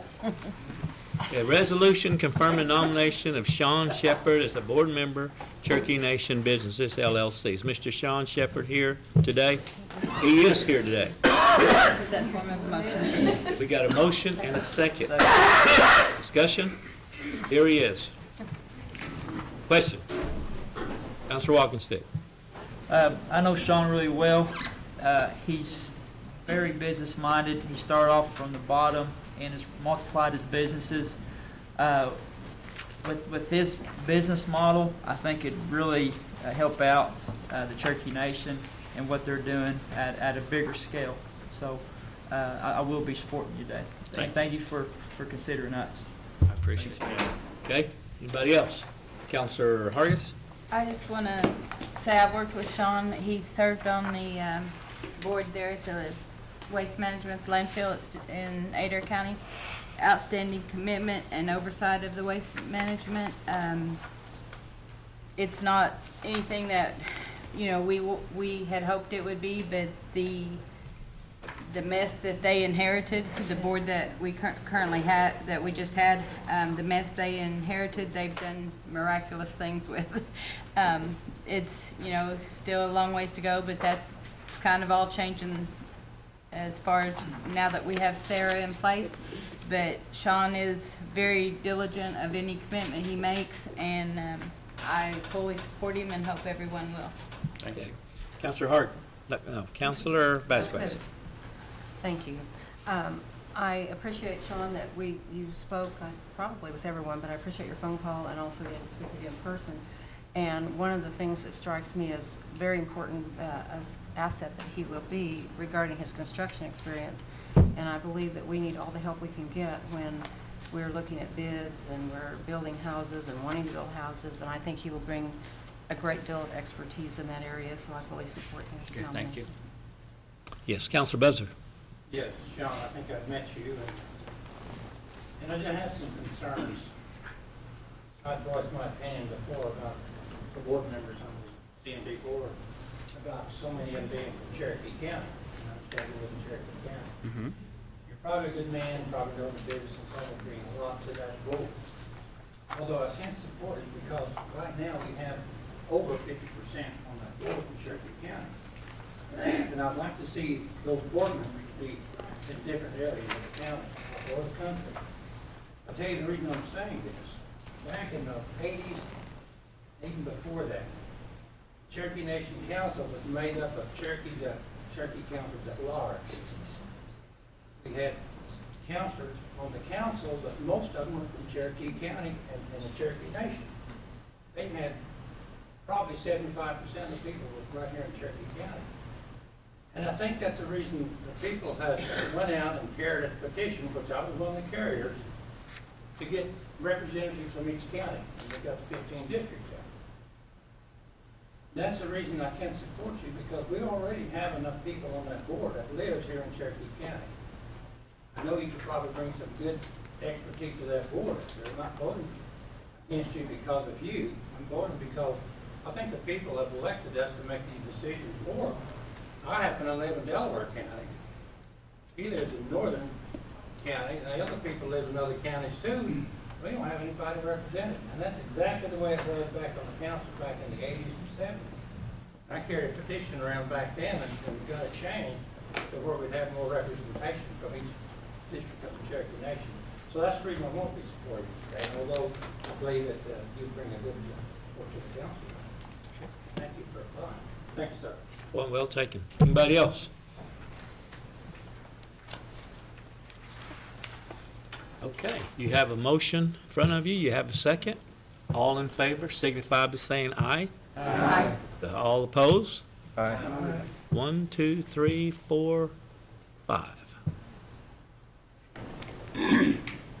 Okay, congratulations. Thank you. I appreciate it. You got anything to say? You know, the last 3.5 years, we've worked on the landfill and the board. We've, like Frankie said, we didn't inherit the best of things, and we've turned it around, and we've saved the tribe a tremendous amount of money yearly. And I just appreciate the trust in going forward with this. I attended a meeting yesterday as a guest, and just the things that they were talking about, it's just interesting to me, things that I think I can bring to the table on construction, real estate development, things like that I have a passion for. It's not my wife always says I work all the time, but I don't consider that. It's not really, it's just second nature for me to do those things. It's not, I don't look at it as work.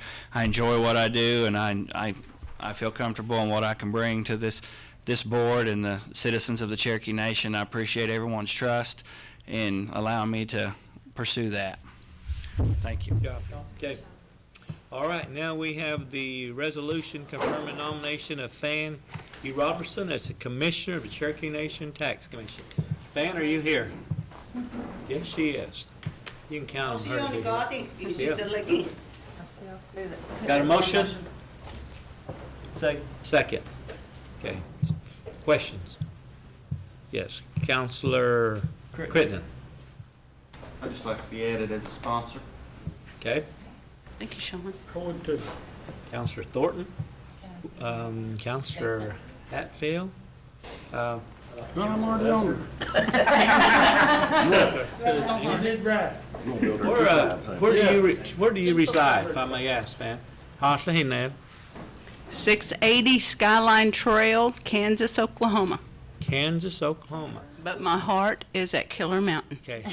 southern Adair County. She's not Cherokee County, folks, so better go for it. I noticed that right off. Yes. Counselor Walkenstick. I've got to know Fanny for the last 4 or 5 years, and this woman has That's Fan, David. Fan. The friends call you Fanny, the close friends? No. No? No one.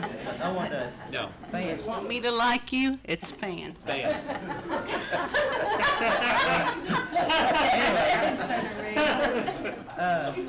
Fan has unbelievable integrity. She'll tell you how it is, just as you guys experience. And you have my support, Fan. I Appreciate that. follow trust with any board that you're on. So thank you for that. Yes, Counselor Hargis. Again, I just want to endorse Fan. She, like Sean, is very committed. She has worked hard with the landfill. She was a present board member. I mean, she visited the landfill, she visited the employees, and she was involved. And I know she will be dedicated to new ventures as if she's employed in it, but I fully support her. Anybody else? Counselor Critton. Got a good mural up in Fort Smith, Arkansas. Thanks to Chief Byrd. Well, I didn't know what was happening that day, but they asked me to come, his family, and when his sisters say, Fan, we need you, I'm there. I took my breezy students, a bus load of them.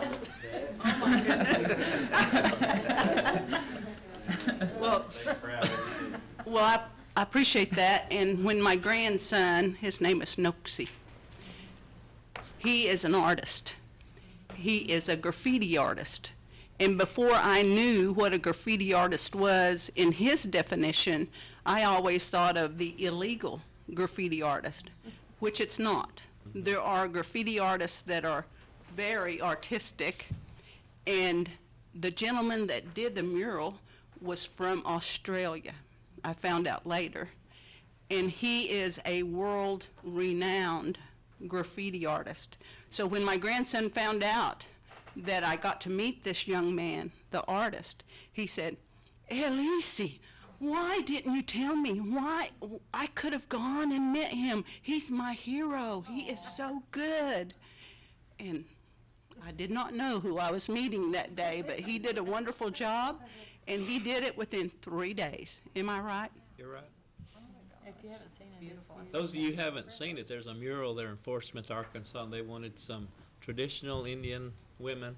So she was chosen as one. I think I have a sister in there. And it turned out good. And a daughter. Yeah. It worked out well. Anyway, you got any more questions for this lady? Tell you what, she's a trooper, and Van has a passion for her people. You won't find anybody else out there that has more passion for her people, and she'll do what's right. So I think we've got. I'm just excited that she's willing to stay and work with us in some capacity. So you have my full support. Hey, that's good. League. Do you you them? I won't. All right. All in favor signify by saying aye. Aye. All opposed. Pretty unanimous there. We don't got him. I won't. Okay. This is an act, I think, Attorney General, would you please come? Because he mentioned this on the Dollar General case, is a act related to affirmation, codification of laws and statutes of Cherokee Nation. Those are orange books that were given out. Is that correct? That is correct.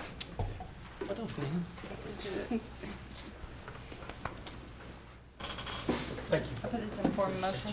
Okay, we got a motion, got a second. Discussion.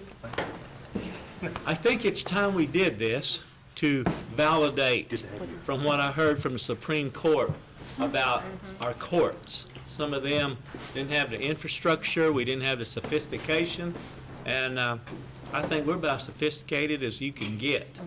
I mean, I think it was our sovereignty that has actually led the way in Indian country in Wooster v. Georgia. So they don't need to be questioning our courts. Well, thank you for that, Mr. Chairman, and you're correct. The Cherokee Nation has long led the way and cleared the path for the judicial sense of tribal sovereignty, through the courts of the United States. We all know that we've exercised inherent authority since time immemorial.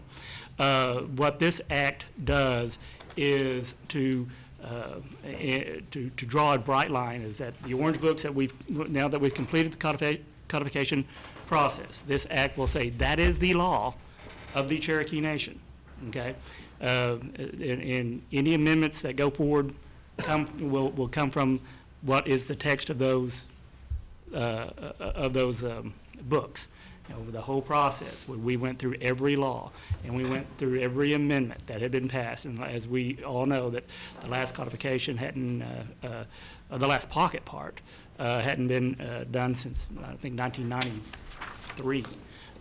But so it was a long, laborious process. We completed it. We've printed it. We're completely copacetic. But under a legal standpoint, we need to have this act passed to say, for the court's edification, that this is the law of the land of the Cherokee Nation, and that any amendments to be put forth from this going forward will be coming from the text of those orange books.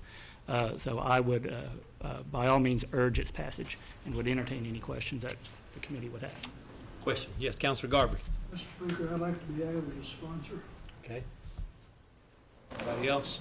I think everybody want to be added to that. That's good. All right, you want to do this by acclamation, Councilor Baker? Yes, please. Okay, got a motion by acclamation. All in favor, say aye. Aye. Good job, Mr. A.G. Thank you, Mr. Chairman. Thank you, committee. Okay. Okay, down to our last area there, discussion and possible action, cemetery restoration assistance policies and procedures. And we have a couple people here. We need to call on them. Mr. Rob Daugherty, you may introduce your guest there, and we have Councilor Vasquez wants to make a comment. I'll put this in front of my motion. Okay. Second. No. Should I go ahead? Yes, go ahead. I would, because there are some changes in the language I would like to see done to this, because it would affect my district if it goes as is printed. I would like to ask to table this for a month.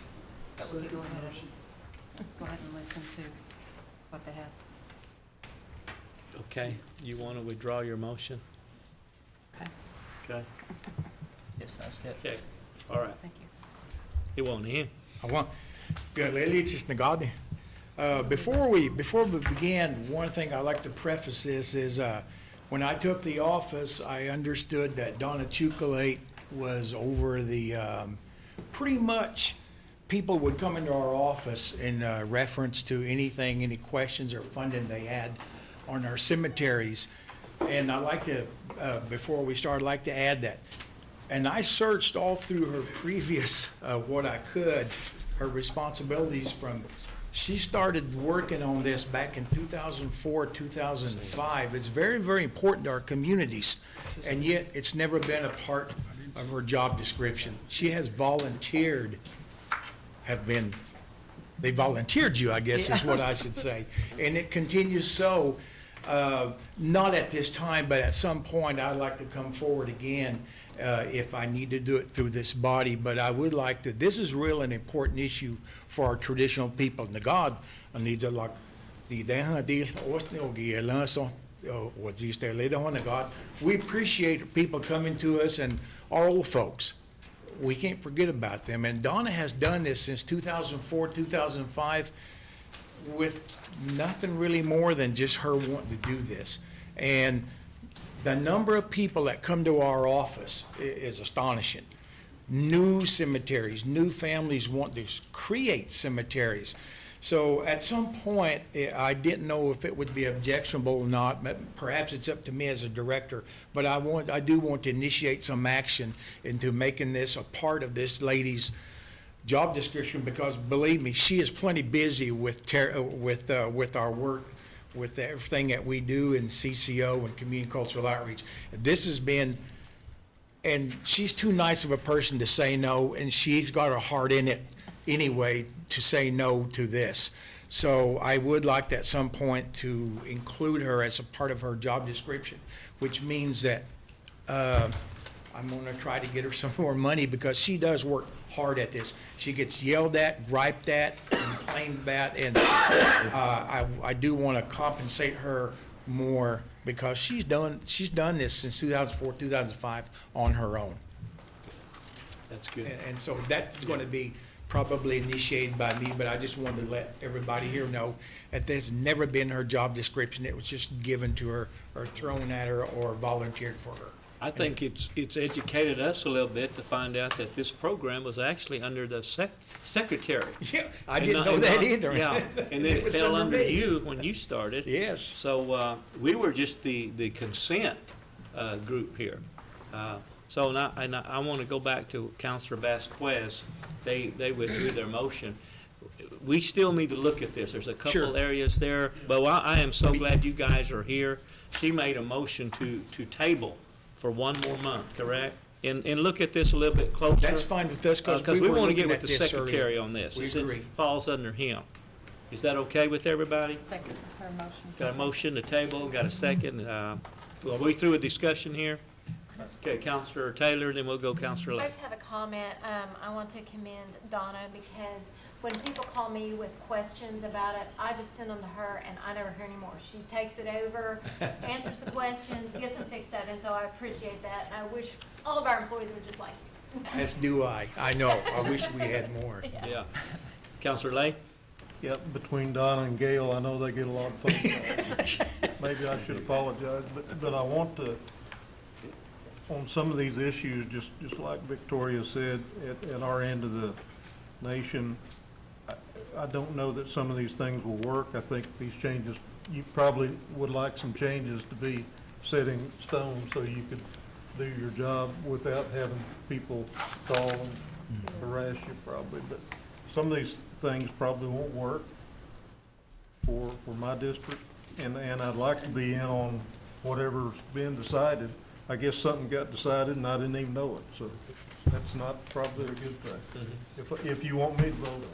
It's not going to be voted on, just table it. I right? understand. Yeah, I don't think anything's been decided So yet. if somebody's gonna gather up and figure out some rules, I'd kinda like to be there, and be Okay. invited. Okay, we've still got 30 days, so, and that doesn't mean it'll pass next time. Counselor Baker? Yes. One thing I was concerned about was F, where it says the applicant must reside within the 14-county service area. Because I know we have people like in South Tulsa that have applied for cemeteries and Muskogee to oversee their family cemeteries. Yeah. So I'm thinking that the applicant should not have to reside within the 14-county service area. I don't have a problem with it, but Okay. and also in J, No, we're just in discussion. There's a motion to table and, no labor will be reimbursed family members for a family cemetery. I think we need to define family cemetery somehow. For example, I'll say the Downing Cemetery at Barron, which is the Downing family cemetery, but it's also the community cemetery because there's a large number of non-family members there. I think they used the word historic on there, didn't you? Right, well, there are several, just wording Yeah. that really needs to be looked at, because once you have it worded and in writing, it has to be Yeah. that way. And so there are several things, one of them being that not just 51% Cherokee buried there, but some cemeteries are Maybe 50 plus. historical in significance Yeah. by the way they're built, or where they are. And so that's just one, and that's another thing.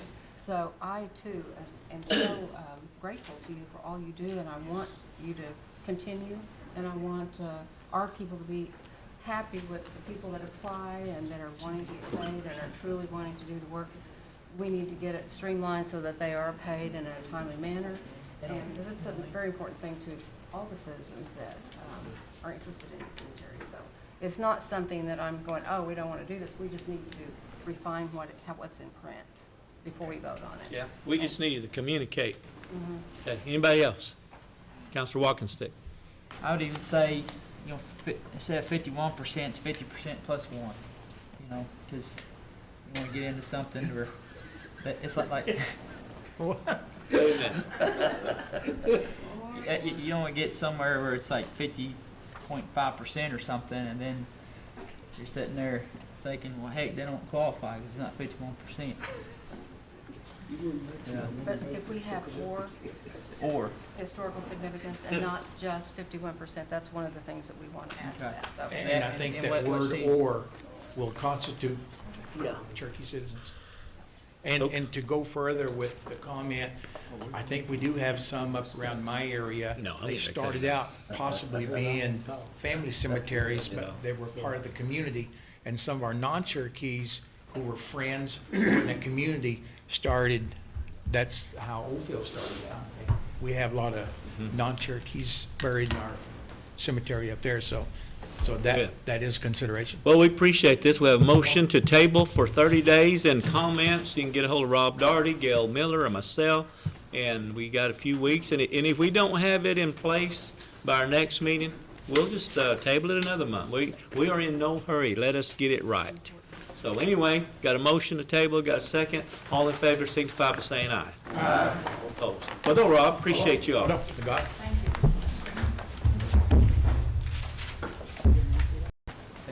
Oh, we got Counselor Wogstick. What you got here? Is this discussion only? Oh, he's got a motion. Got a motion on table? All in, All right, this let's is, do roll call on that. This is just the discussion. is it this, it's to amend the agenda. That's what your motion was. I thought you made a motion to The amend the vote agenda. is to amend the agenda, right? Yeah, we voted already, didn't we? No, No. we didn't. Okay. You made a motion to amend the agenda, and you got a second. And so, all in favor to amend the agenda, we're going to do roll call.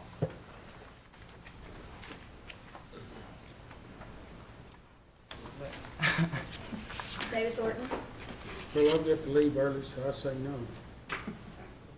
Victoria Vasquez, Aye. aye. Yes. Aye, ma'am. David Walkingstick, Yes. Brian Warner, Yes. Bill England, No. Keith Austin, Yes. Jack Baker, Yes. Harley Buzzard, Yes. Joe Byrd, Yes. Sean Crittenden, Yes. Don Garvin, Frankie Hargis, Linda Hatfield, Yes. Curtis Snell, Yes. Janice Taylor. Yes. You got 8 minutes before you offend somebody.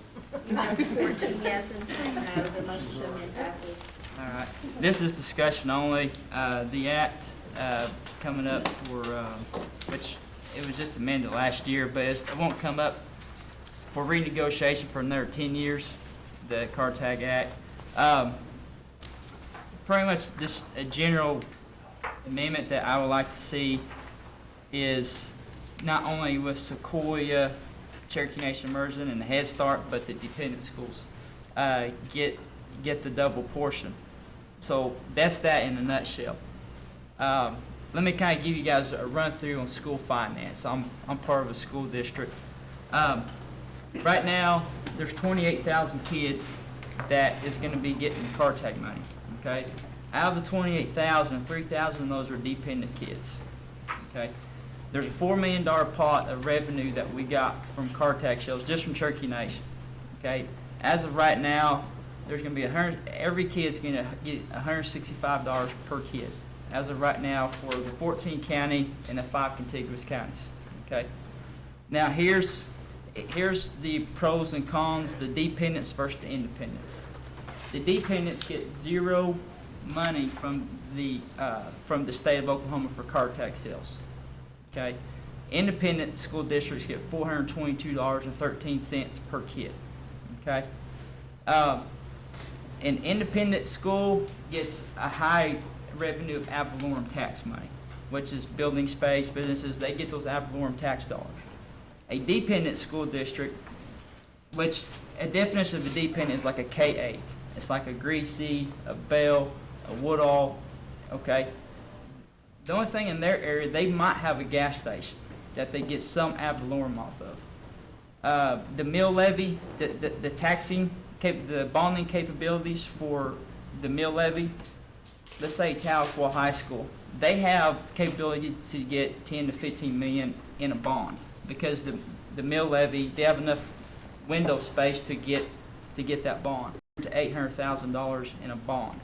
Okay, so now, something real quick before I give you my opinion. Car tag money, anything from the state monies that go into a school district, any state monies that go into a school district are called chargeables. Okay, that's tag money, that's ad valorem tax. Those are chargeables. Federal dollars are non-chargeables. That's your impact aid, your Title I, Title II, all that. Those are non-chargeables. Okay, so when ad valorem tax comes into a school district, okay, state aid takes out 20% of that. Okay, because the state aid comes in, say you get $1 million from ad valorem tax monies, the state's going to take $200,000 off of that. Okay, from out of their state aid. And the same thing works for Oklahoma car tag monies. When it comes from the tax commission into the school, and it's $422 per kid, dollar for dollar, that gets taken out as state aid, which is 100%.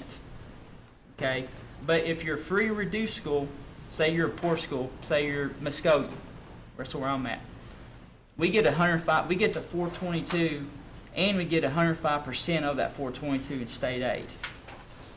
You guys with me? So your Jenks Union, those schools that aren't free and reduced, they get dollar for dollar taken away out of their districts. Okay? So,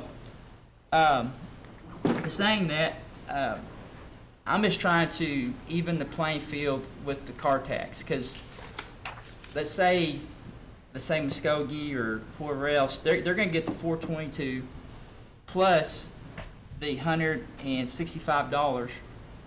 That's $580 you're going to get per child, versus a dependent, which gets zero car tag money, is going to get $165. Okay, now let me give you my opinion, get a little emotional here, okay? Our K-8s are the heartbeat of our communities. Once your K-8 dissolves, which they're going to be the first ones to close their doors with all the state budget cuts, and trust me, the independents don't want the dependent kids. You know why? You increase the class size, and there's like a 1 to 30 student-teacher ratio. I mean, independents want the dependents to stay alive. But when that dependent dies, your community dies, and I think us as a Cherokee Nation, a government, we can set a precedence that we're not against dependent schools. Whereas the state, they're against dependents. There's 80-something bills right now to close and consolidate dependent school districts. We're our own government. Let's not think like the state. Let's think like Cherokees. Let's think like Cherokee Nation. So anyways, for saying that, I'm going to table this act because the timing is horrible. We're about to do this February 12th, but I would like your input, and if there's any questions, I would like to entertain those. Very, very well stated. In 1986, we 638 to take over Sequoia School. That is our responsibility. We took it, we signed a 638 agreement.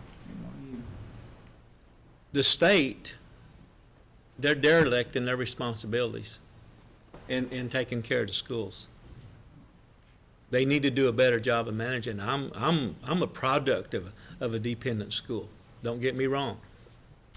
I just feel like the state is coming to us for roads, bridges, houses, health care, education. Where do we draw the line?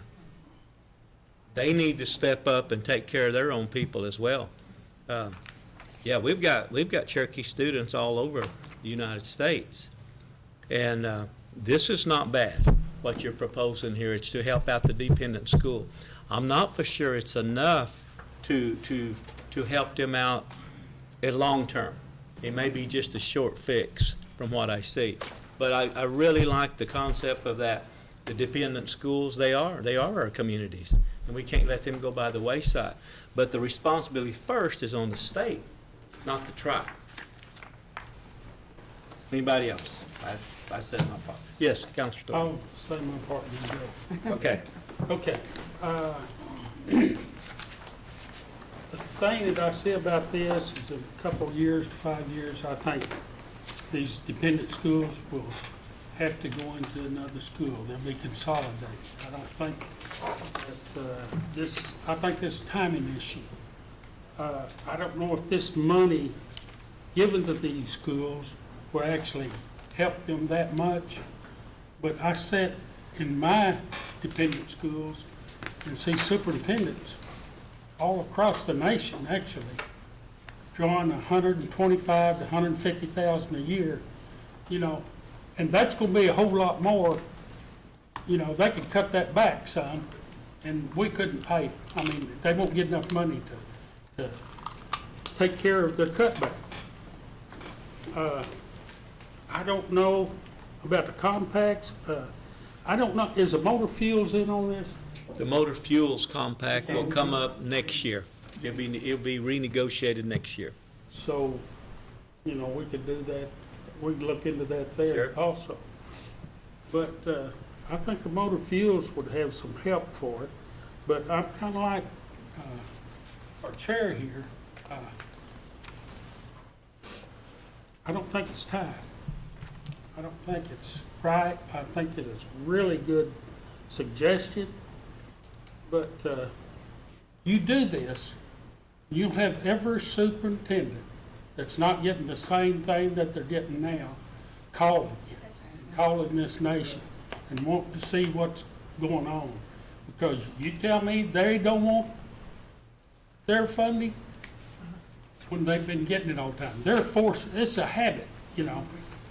Changes, those people don't want to go through changes because they're getting so many thousand a year to help their school.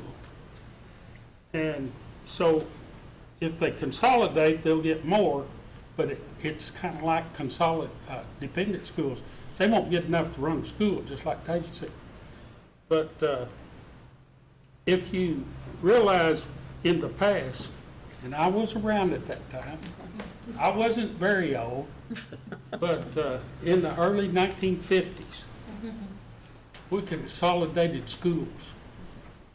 And we had 4, what I would call Cherokee schools in our county, which consolidated into the larger areas, larger schools. But I want to tell you something. I don't know about them here or anywhere else, but in my dependent schools right now, these kids get to the 8th grade. And I'll tell you what, there's a large percent of them don't go on. And they don't go on because they don't want to go over here to Vian or Salsaw or, you know, they don't want to go to those schools. So they're missing the education the way I look at it, and I've been told I was wrong, because they're not consolidated into a larger school because they don't want to go into that school, and most of them, people, have to work. And they'll go to work instead of going to school. But I think if they were consolidated, that they would go ahead and go on to school, and that's primarily the way I think about it. I don't know if giving these people money would help them much, but I remember in the early 50s when they consolidated into our school, and it didn't change our school. It made it stronger. So I'm not sure about, you know, what's going to go on here. And I think if you all recall, in 1955, all black schools consolidated into our schools if they wanted to. So we took it 2 hits there on consolidation back at that time. And the reason I remember that is because my father at that time was principal of schools there at Vian, taught science, math, coached, and helped sweep floors. And I guarantee you, he didn't get anything close to what they're getting now. He received $1,500 a year for that job. So I'm torn, but right now, I can't vote for this. So I appreciate your time. So it's a table anyway, so we're just for discussion. Yeah, let's, Counselor Austin. I certainly appreciate Good point. what Counselor Walking Stick is trying to accomplish here. But what he's trying to accomplish is on the back of all the students in my district, so to speak. I don't have a dependent school. I represent District 14. I have no motivation to take $40,000 to $60,000 from my district. If we were looking at a way to, I would not be representing my interest of my district if I did that. And I believe Buell probably doesn't have any dependents. You don't, you have justice. No, that's hardly. But there's, up in our part of the world, there's just not very many. And this is one of the universal benefits of being a Cherokee is the funding that we give the students in the schools. And now we're saying we're going to take 20 away from every kid. Well, that's somewhere $40,000 to $60,000 per district. That's a whole bunch of money to draw out of my district. That's a whole bunch of money to draw out of Buell's and Janice's. If we were finding a way to support these schools without coming out of the pockets of the kids in 14 and 13 and 15, I'd be with you. And we may get to that. So- But I think we still got some things we've got to do with this if we ever decide to do it. So the point well taken. Counselor Buzzard, you have a comment? Well, I had looked over David Walker's proposal, and I'm from a county that this has happened to years ago. There used to be a school, say a Walker School District. Those were school districts back then. They consolidated them with J, and everything worked okay, but there's no more community where Walker used to be. The Cherokees live there, yeah. They don't have a place to go and meet. They don't have a place to have a pie supper. They don't have a place to have a Christmas program. They don't have anything. That community is dead and gone. The other thing is, and I'm not debating about taking these car tax money out of the jurisdiction, but that's exactly what we did. We took it out and give it to the at-large community. Now, when's going to be the next vote that we're going to have to face that we're going to give it? Nothing against Jack Baker and Wanda, but I'm for leaving the money in our jurisdictional boundaries of what we got. So I think it's just eating away if we can get more money out of our districts, and that's what happened with the car tax. Now, be honest, that's what happened. You got one school out of the district up there, the richest district in the state of Oklahoma, and they're getting more Cherokees in that district than we've got in Kenwood. So I don't know. I like Councilor Walken's proposal. I'd have to look at it a bit more. Yep. And back to Councilor Austin, I don't know that they would be losing money because they haven't got that money yet. It's going to be allocated this year, so I guess in reality they would be. But I think it's something we need to think about. If we want to help the poor Cherokees that live in these districts that can't go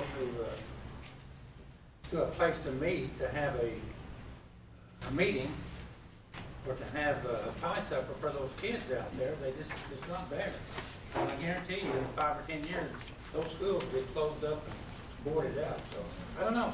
Councilman Walker, thank you for your. It is. He's done some research on this. So, Counselor Critton. I just want to say, Counselor, it's a good thing. Thank you for bringing this to light. It's what a lot of us that come from where we come from think. There's a need there, so if you'll take that, thank you. It needed to be brought to light. Because I don't know anything other really than dependence. That's it. That's where I was raised. I've got great independence in my area. But these small schools, I'm not telling anybody anything they don't already know. I mean, that's family, growth, you know, it's, there are some things we have to look at for sure. It wouldn't be the smart thing to do not to look at them. But I told Dave the other day, I said, I'm leaning so hard towards that, I'm about to fall over. But I know we gotta look at it. Because the young kids, you can mold them at that age. And the scholarships are very important. I mean, record me saying scholarships are very important for college. But also record me as saying, we gotta get them at that, we gotta concentrate more at that younger K through 8 level. And so I'm passionate about it. I appreciate your passion about it and everybody else here. I'm gonna, a part of my district down there, we're gonna be looking pretty heavily about some of the truancy things that we've talked about before, about getting those people in the schools and, you know, just being with those K through 8 folks and get them at that early age like we're talking about. So thank you, council. Thank you, speaker. Thank you. Point well taken. Counselor Snell. Well, you know, up in our neck of the woods, up in Delaware County, we have 3 or 4 small schools just cluttered together. The bigger independent schools don't want the little schools to close because they got to take all the students in. They'll be short of teachers, and their teachers are already underpaid. And our little school at Leach, I was at Leach a long time. Bruce was our superintendent. We could have our little yearly fundraiser at our pie suppers there, bring everywhere from $25,000 to $30,000, which was plenty to do that with. But we was always had to squeeze the budget to make it to survive. Well, the bigger schools don't really want Leach School, Kenwood School, everybody closed because they got to bring all the students in. They don't have enough teachers to educate them. Some of them got special needs. So it's a big problem for the little school and the larger school. And I think Mr. Walkenstick is on the right line, but I don't know where the line will stay stretched. But, it's something we got to think about. I mean, we can't just forget about it. Yeah. Well, you have Wickliffe, Kenwood, Leach, Spavinaw in your area. We'll have Bell, Greasy, Bellefonte, Marble City, Delaney. Zion will be all right. Brushy will be all right. Marietta will be all right. Peavine will hold on. But, you know, this is still early. We've still got, you know, another year to really look at our information and see if the state's going to step up. Are they just going to say, tribes, you guys take over the state? We almost had it one time. I think it's called Sequoia one time. So are they just going to let us have back this state? Because they don't seem to be able to manage it very well. We'll just look at it down the line here because they're really not doing a very good job with it. And Councilor Walkenstick, I commend you for that. I know you're a product of Woodall America, and thank you for this information. Yeah, let's move on because we've got a lady that's just giving me the look because she's the chair of this finance committee. So, Councilor Walkenstick, go ahead. Closing arguments. Okay. Like I said, it's a matter of just doing what's right, trying to equal the playing field. Heard a lot of comments about it's not enough money to save the school. If Kenwood has 140 kids and say a teacher salary and fringe is $40,000 versus what we're giving right now at $165 at 140 kids, it'd be $23,100. If we done this act and doubled up on the dependent, it'd be $46,000. So you're going from getting $23,000 to saving the teacher. Okay. But anyways, I appreciate everyone's comments, and you know, again, since car tax have been out, the dependents have never got a dime from the state of Oklahoma. So it's not going to change next year or the next 5 years. So anyways, I appreciate everyone. I hope you guys marinate on this. If you guys have some ideas, bounce them off me, because I would like to help these dependents some way, somehow. So again, thank you, Speaker. And we can. We've just got to have more information. Yep. 2 announcements. We have February the 12th, Hard Rock, we will be giving out checks to the public schools. February 12th. February 12th. Also, we are moving, since February is a short month, we're moving rules and E&F to February the 17th. So executive branch needs to get all their appointments and information in. So with that, any more announcements? How much time you need, ma'am? I need 10 minutes. 10 minutes, all right. I would entertain a motion to adjourn. So moved. Second. Okay, motion to adjourn, second, so 3:25? Sir. All right, we are adjourned.